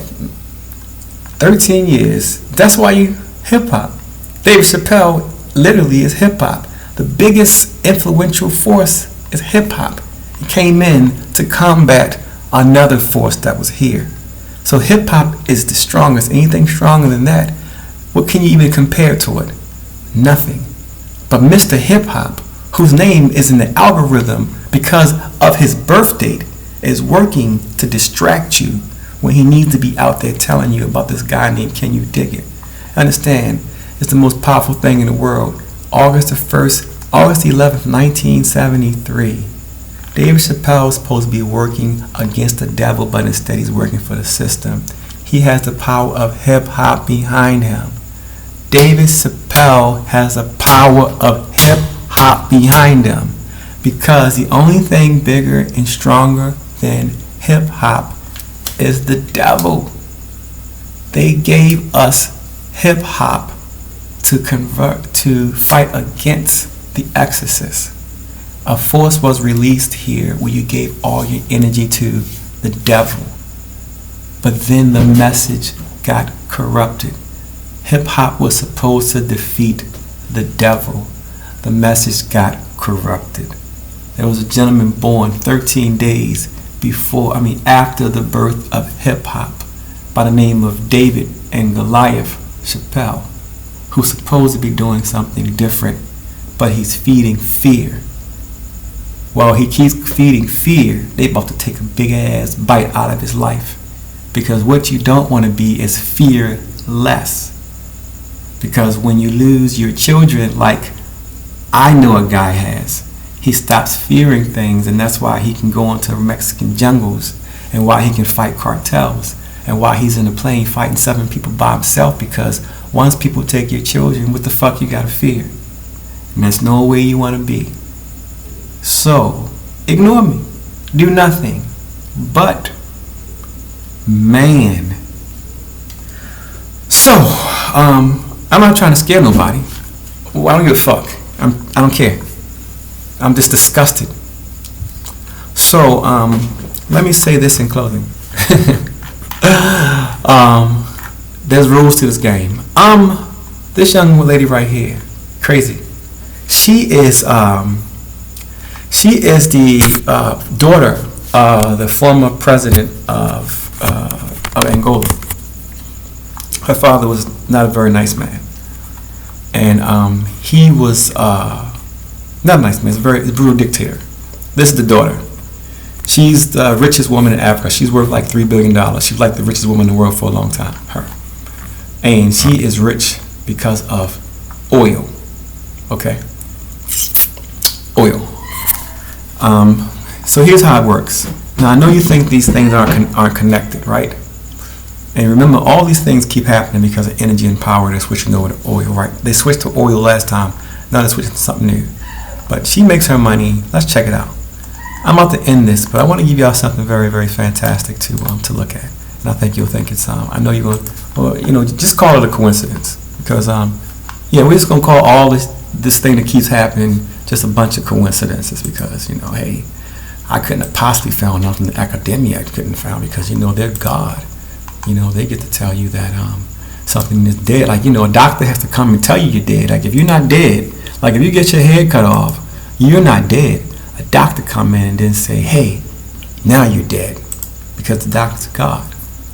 Esperanza Spalding, listen to her music, she's amazing. She has a book, she's a song where she says like, why are you still listening to any type of person in church when you have a cell phone? It's like she's saying that you can go Google any information in the world, anywhere in the world, anytime you want, and your priest only got, or pastor or whatever, only have so much information. But with your cell phone, you can reach everything in every part of the world and ask any questions in the world on your own. So literally, I suggest you leave the church and become your own God because you know more than what your pastor knows. You know more than your preacher. Like your cell phone with you gives you ability to know more than your pastor and your preacher. So what better timing than for you to leave the church and leave as your own God, knowing that you now know more than the pastors and the preachers with your phone. You just Google anything you want because Google is your God. But she was once the richest woman in Africa. Dig it. Oil. So the algorithm says a couple things. So let me tell you how all this breaks down. I hope you like it, the build up. Have anybody ever heard of the Tulsa Massacre, right? That happened in 1921. There you go, 1921, right? So let me do something that no one dare would do because, hey, I'm cool like that. I want you to notice that. Listen to how this works. 13 years. All right, perpetrators. The injured, no one knows. No one knows the exact number because they killed the whole people. They killed the whole town. Let me go ahead and have fun with y'all because you know what? Let me have fun with you. You're going to get a kick out of this. Y'all don't have to watch any more of this. But if y'all want to watch something really fucking cool to explain to those people who tell you what you can and can't do, let me show you something that you can explain on your own. All right? Since you guys are watching this crazy man talk, i.e. me, can you dig it? Can you dig it? Can you dig it? We're going to delve into Mr. Can You Dig It and how he sees things. This is called Bird on Money. Okay? Basquiat drew this picture in 1981. Right? Bird on Money. He drew it in 1981. Okay? Now, this picture on Bird on Money is explaining to you the 9/11, and it's explaining to you the Tulsa massacres. So Kathy Kleiman, let me explain to you something about these special sets of eyes and how they see, and how I swear to God, you really shouldn't have done that to me the way you've done that. You're gonna find that I do things in a very specific way, Miss Kathy Kleiman of AIG. And y'all think, who gives a fuck? This is personal. I swear to God, it matters to you. Trust me. So, this picture is called Bird on Money. Jean-Michel Basquiat. Basquiat was he saw the future. Like Nostradamus' name is Michel too. Something about that name. Let me just break this down for you really, really quick. This picture was made in 1981. 9/11 took place in 2001. So how could he know about 9/11 in 1981 unless it was planned, right? So what I'm saying to you is, if you believe that 9/11 was planned, you have eyeballs. That means you have eyeballs. If you believe it wasn't planned, then you're a zombie. If someone drew a picture about 9/11 20 years before it happened, that means that it was planned, right? So, I'll tell you what. Just let me tell you what it says. You look at it. You tell me that I'm lying or stupid, go and do all those things. Do it publicly, because I love to defend my position. You tell me that I'm wrong. So let's jump right out there with the obvious stuff. See 9/11, see a whole bunch of 9s and 11s, 911, 911, 911, 911. That's obvious. That's not even impressive. Let me get into the meat of it for the people out there who want to say, oh, those are 9. I dare you. So let me just tell you, I dare you, question it publicly, because I will eat you up. I dare you to challenge any of it. I want someone to challenge me because I can learn something more. But my source is something that Kathy Kleinman, I swear to God, you're going to learn something from this one. I promise you. In 1921, a place called Tulsa, Oklahoma, was all the black inhabitants of this particular city was massacred by the white inhabitants of all the local towns and communities of this particular city called Tulsa, Oklahoma.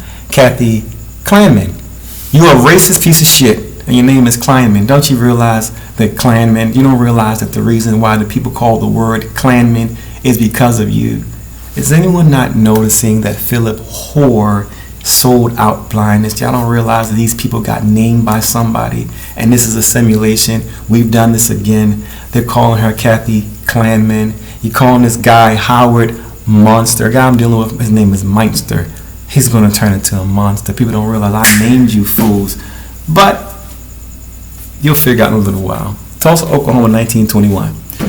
Well, all the white people were deputized and were given the ability to just go and massacre an entire black town. And they even brought in planes and fire jets and threw bomb this town and tried to kill everybody, kill as many people as they can.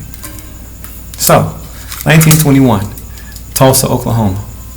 That was a 2-day affair. It was very, very racist. Matter of fact, Kathy Kleinman, you probably know. You see, May 31st, 1921 to June 1st. So you got to understand. Who did it? I don't know. White American mob. Guns, explosives, airplane, whistle drum. We don't know. So, now, that's Tulsa. A very racist thing. Kathy Kleinman, you, Kathy Kleinman from AIG, you, Kleinman, look at this. Like, this shit writes itself. Like, you can't help but be a racist, disgusting, dirty dog, Kathy Kleinman, because look at your name. It's your frequency. Look. Kleinman. Kleinman. It's a Kleinman. She's a Klansman. Like, literally, it's in her stinking ass, dirty, filthy frequency. But, check it out.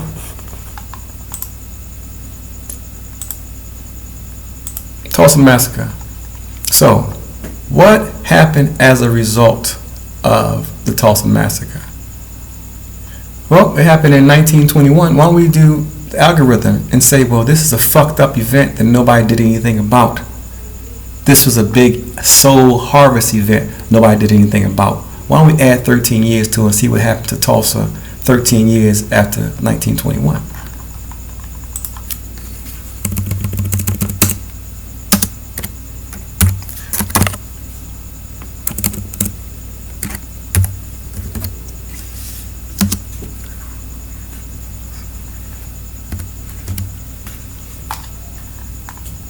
So look what happened in Tulsa in 1934. The big thing that happened in Tulsa. Is it there? Why don't I just do this? This day in here, where is it? Tulsa. They call this day Black Sunday. I'm sorry, Bloody Sunday, the Tulsa murder. In 1934, 13 years later, almost 13 years to the day, Tulsa, Oklahoma received a day that they called Black Sunday. Black Sunday. Boom. 1934, 13 years later. Black Sunday. Black Sunday. So what happened? For the folks who don't know about the Dust Bowl, in 1934, Black Sunday was why is it 1934? It was this one, 34. 1934, the single biggest thing, so check me out. On 1934, let me show you what this looked like. Oh, I can show you a cloud. A cloud covered Oklahoma, and all of the surrounding cities. And it lasted for 2 days. No, this isn't it. It's another one. It's 1934. Because it lasted for 2 days. This storm, this cloud, this is real shit. This cloud hung over Oklahoma and the surrounding, I know what it is, dust storm. Dust storm, I got you. You'll see what I mean. This cloud stayed over top of the states, all the surrounding tapes for, let's just see what you got here.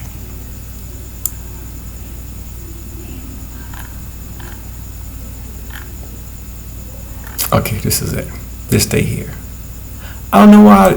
Well, this is Google. They may change. Okay, so this day here. This is the day. Yeah, I don't know why they're changing things, because they probably trying to make a fool out of me, because the date says 1934, but they keep trying to put in 1935 to confuse y'all. Rest assured, it's 1934. I've done this a couple times before. It's 1934. Literally, a cloud came in. Just can you imagine a cloud covering your entire everywhere, and it stays for 6 months. So understand, I'm sorry, it stayed for 6 years. It covered everything. Everything was covered with dust. Everything was covered with dust. 13 years later, so understand that it took out the storm. It took out all of the wildlife. It took out all the wildlife. It took out all of the cattle. It took out everything because of the deeds of 1921. But here's the question that I just found that no one asked, and it's weird. The 1921 Tulsa riots that never were prosecuted. It made me ask questions, because if you want the truth, you got to follow it no matter where it goes. So 1921 Tulsa massacre, I started looking at 1908 to see what happened to Tulsa in 1908, 13 years prior, because something took place to enable that power to have been generated for them to have been able to be victims of this sacrifice. So you look at 1908 Tulsa, and I found something very interesting. Tulsa, Oklahoma. I found something very, very interesting. Okay, so Tulsa, perfect. 1908 Tulsa. Let me find out what happened to you in Tulsa. Gosh, please let me get it right. Get it right. Black Hawk, Tulsa, Greenwood. Okay. Black Wall Street. Black Wall Street. I'm trying to find this for you so you can see everything. Okay, so you can Black by name. This should be it. God, please let this be it. Please let this be it. Please let this be it. Please. Because, woo, people got to find out what all this is about. And it's a shitty question to ask, right? But ask it. Just go for it. Just ask it and find out if there's anything that took place. Anything that took place that could have precipitated this type of harvest. And just look for yourself. Bro, why you stay there?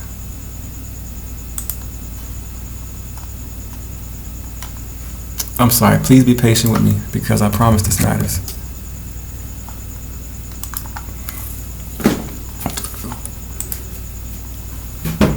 Oh man, I wish I'd have had this, if I had this nerd stuff on.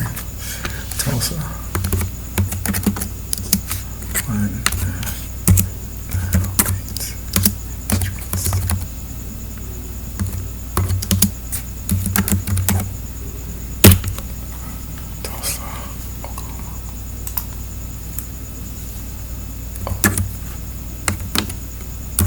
I'm sorry, this is taking a while, but it's really important that you see this because in 1908 something happened, and I need you to see what happened in 1908. 1908, Tulsa, Oklahoma, 1908 Street. You'll see what happened.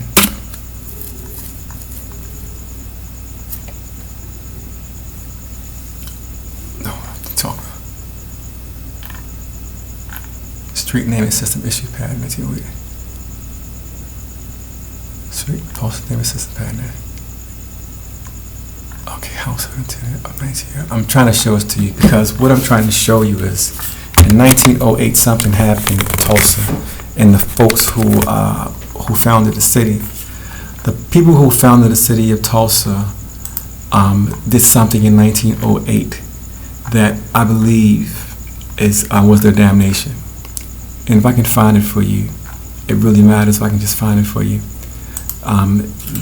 In 1908, the people of Tulsa, Oklahoma, the black inhabitants renamed. Gosh, where is it? The black inhabitants renamed all the streets in that area known as Tulsa, Oklahoma. In addition to that, the black inhabitants who lived in Tulsa, Oklahoma. Oh.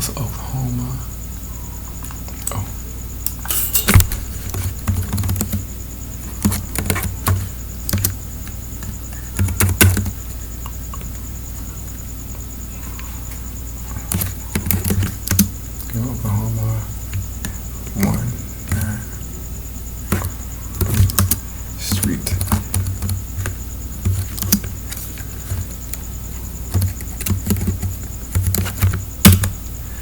Please let me find it. It's really important. Please let's be it. Whew, because, I know everybody likes to think things are coincidences, but if you look at them, you can, if you want to think it's a coincidence, by all means, keep thinking it's a coincidence. But please be right. Be the right one.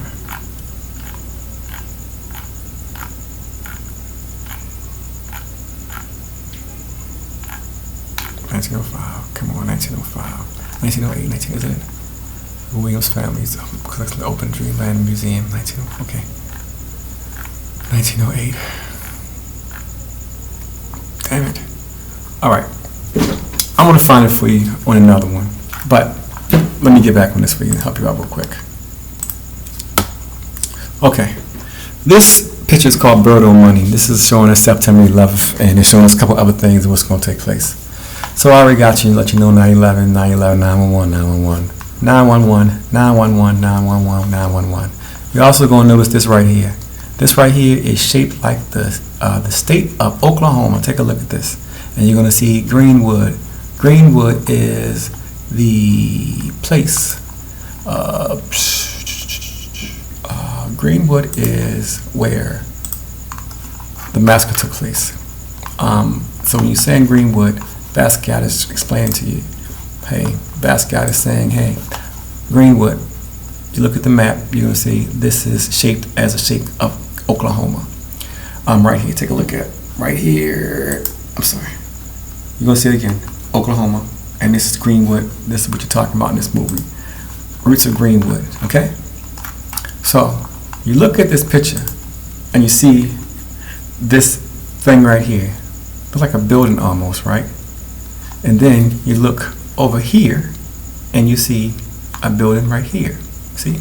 Building here, building A, and then building B. Okay? Para morta. Do you know what that means? That means to die side by side is what that means. Because you had a twin tower, Tower A and Tower B. You have an airplane wing right here, an airplane wing right here, and an explosion. So what you're looking at is 1921, Tulsa, Oklahoma, in particular Greenwood, Oklahoma, and you're looking at what was called, everybody knows that Tulsa, Oklahoma used to be called Black Wall Street, right?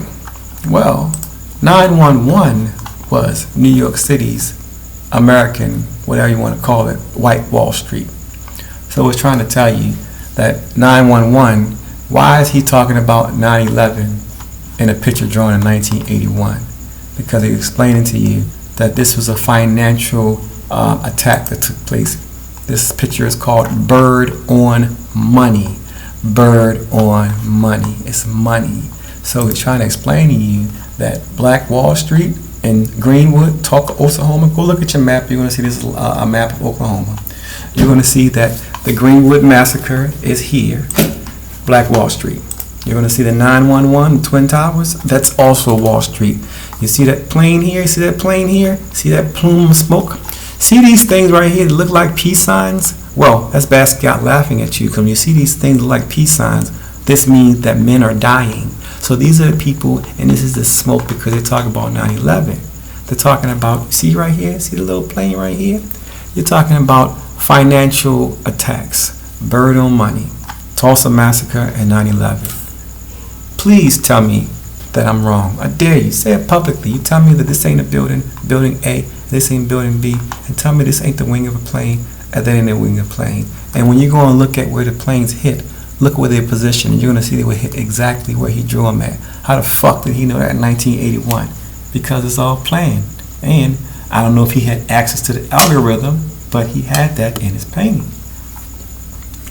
So, this is basically demonstrating that, hey, people know what's going on. It's kept secret. And, you know, even when you are racist, a disgusting, filthy person, you need to see that. Being a racist, just terrible, terrible person, you being watched. So all the little things you're doing, Kathy Kleiman, you disgusting beast, just know, everybody's going to know your name. And I'm redeeming you, though, because you're going to have to change your name to live. Because when people hear your name, they're like, are you the? Yes, you are the that one. I will make sure. I'm just looking for a good picture of you because you are despicable. So I need you to understand that you are going to be hard-pressed to find someone who is willing to stop someone from fighting pedophilia because, oh my God, the pedophilia and fixing blindness. You're not going to find too many people who are willing to do that. But when you do find them, there are going to be the stupidest people you're going to imagine. But in addition to that, they're the lowest of the low. Kathy Kleiman, I'm going to go through everything with you tomorrow and make another video and make it extra funny. So they remember you. You dirt. You worse than dirt. Dirt has a purpose. You are, let's just find something new for you because I'm just disgusted. So, I am so sorry for you folks who I've offended. I curse, but you know what? When people take everything from you and then try to murder you and poison your children, I like to see how pleasant you talk to people, especially when you're trying to warn them, let them know that, hey, they're about to fuck you up. So, I want to state very, very clearly, if anybody got any questions, hey, stay away from that number 62. It's an indicator of death. Right now, I'm working on compiling some data because you're going to see that in 1975 that the 62 dams were allowed to fail at the exact same time. Okay? So, 62 dams collapsed at the exact same time, and it just so happened to be 62 dams, right? So, because of that, they were allowed to. Let me tell you what that netted from the 62 dams. It was a big deal. I'm sorry, I got a lot of stuff. When I have a new thought, I like to have it close to me. Chris DeBacker, don't think that you've forgotten about Chris DeBacker. Check it out. I'll pull it out. Let's see if we can pull it out. So here's hilarious. So let me tell you how when you start finding out what the devil does, the devil tries to trick you and try to change things. Check me out. Look at this. The Bankia Dam. Check it out. Let me show you how the devil is so fucking predictable. Let me show you what happens. Because I'm exposing stuff, because I enjoy it, because people like to poison children, and you gotta understand, you're not gonna get away with that with them. Especially not my kids. Here, check it out. Listen to what Wikipedia says about this damn crashes. Here's a little clues, you know that you done found something. Listen to this. The 1975 Bankia Dam failure collapsed, and 61 other dams. Because listen, it was 62 dams, but they keep on seeing articles. You're gonna see articles where they're trying to say 61 and then the extra one. No, it was 62 dams, because 62 was their number. So that's 62 dams that took place in 1975. What I need you to understand is this. That as a result of that, 13 years later, 62 dams died, and the death toll was, I think, close to 230,000 people, something like that. And look, 62 dams at the same time. What a coincidence! Just everything just all broke at the same time. 62. What a coincidence! You're going to find as a result of that, China's prize was the 1988, 13 years later, was the CNPC, the China National Petroleum Corporation, 13 years later, 1988. You understand? So, I'm trying to calculate, I know it sounds a bit morbid, but they're saying 230,000 people died. Well, they are the fourth largest Fortune 500 company by revenue in the world. So, please understand that there's literally a system here that is being rewarded from killing us. And certain people who do certain things get sacrificed, because your name is David Chappelle, and you were born 13 days before the creation of hip hop, and you have a powerful weapon because you, David Chappelle, I ain't no dick rider. I'm just going through the algorithm. I'm better than all y'all. Trust me, y'all find out. I'm way better than all y'all. You were given a gift. David Chappelle, all the shit that's going on in the world right now, in particular America and the black community, can be stopped by you because you are hip hop. Yeah, listen, people know you like hip hop. People don't know that you are a hip hop historian. You know hip hop. The reason why you know it, because that's your power. It belongs to you. And then you got the name David. David and Goliath. You have a very powerful name, very powerful frequency, but most importantly, you have a very important date that you were born on. So you're not supposed to be taking vaccines and being scared. You're supposed to be calling all your hip hop niggas together and saying, hey, all of us are being manipulated, and all of us, Wu-Tang Clan, have sold all these rap albums, but none of them are filthy rich. David Chappelle, you're the one who's supposed to say, all you come under my Chappelle umbrella, and every artist, hip-hop, X, Y, and Z, come through me. But you scared. Scared money don't make money, but I know you know it's not about money. I promise you, I didn't see my wake-up call. So how it works also is simple. You're given some things to telling you, hey man, do this, and you ignore them. Well, I did that. I lost my son because I didn't follow the path I'm supposed to follow. So y'all don't listen, and just sit back and do nothing. Don't listen. But you are here to do something. Every single human being on this planet has a special purpose. And if you're not using your special purpose, you're shit. I mean, not shit, you're worthless. And I'm not saying it's a bad thing, but it's literally worthless. You are here for a reason. Like, you're here for a reason. And if you're not doing the reason, then you're worthless. You're supposed to be doing it. Like, if you're 8 foot tall, then you're supposed to be doing something with the height. God made you tall. Or actually, you did it yourself, you just don't remember. But you made yourself tall because of some reason you have a purpose. And you don't follow your purpose.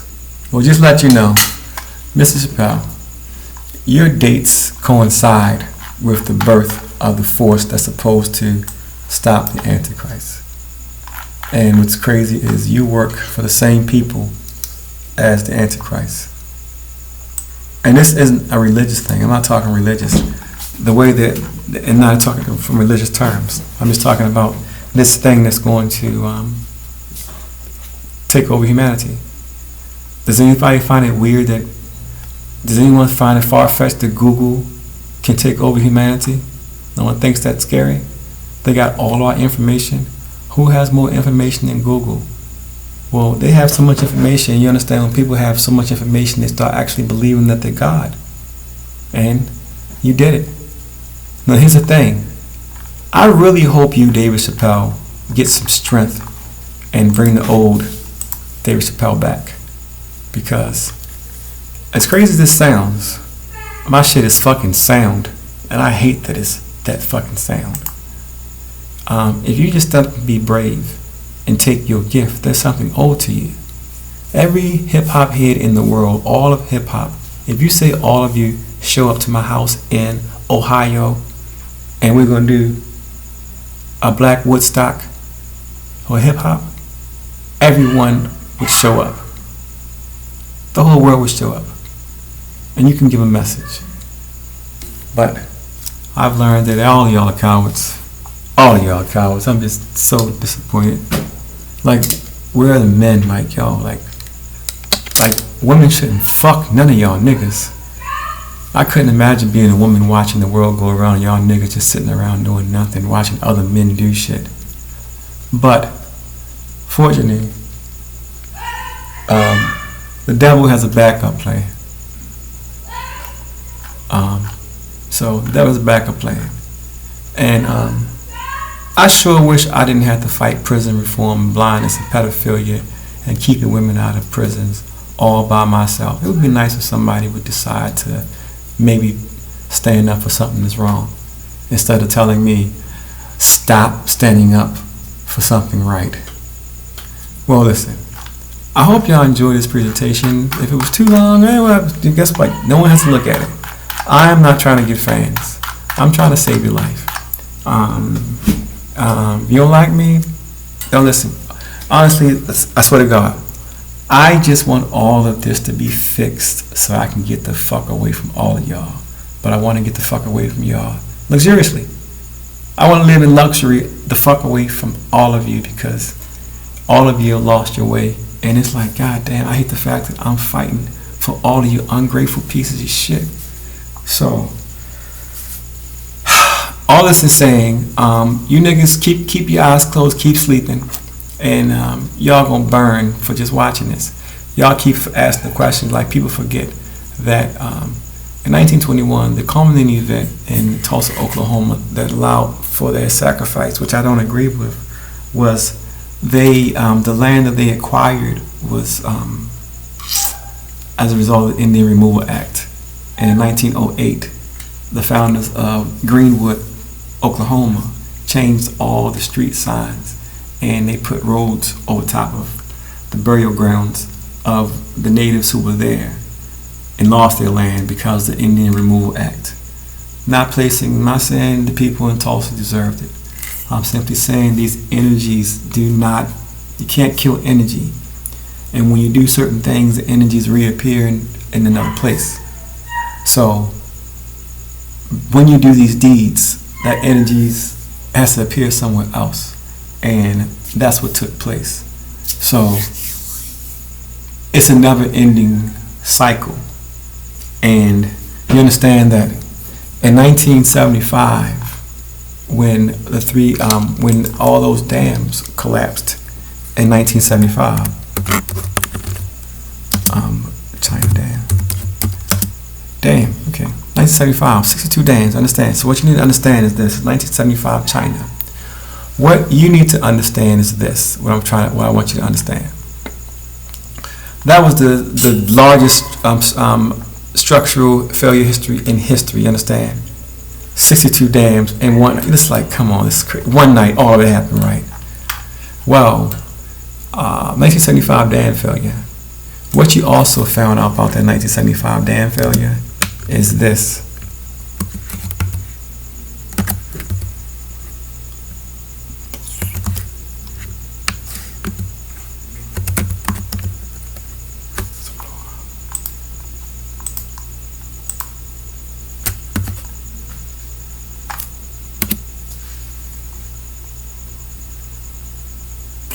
So, I'm trying to find some information for you.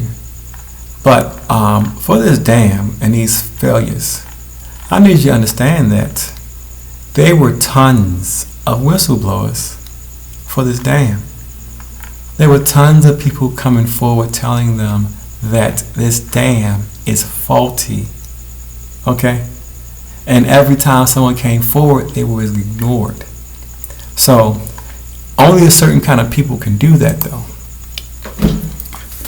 1975. You know, so I want you to see that this place had tons of structural engineers telling them, hey man, we need to tell them these things are not, this is not structurally sound. They told him. But you know what? What happens is you get these characters like a Kathy Kleinman, who they put in charge to do the most terrible things.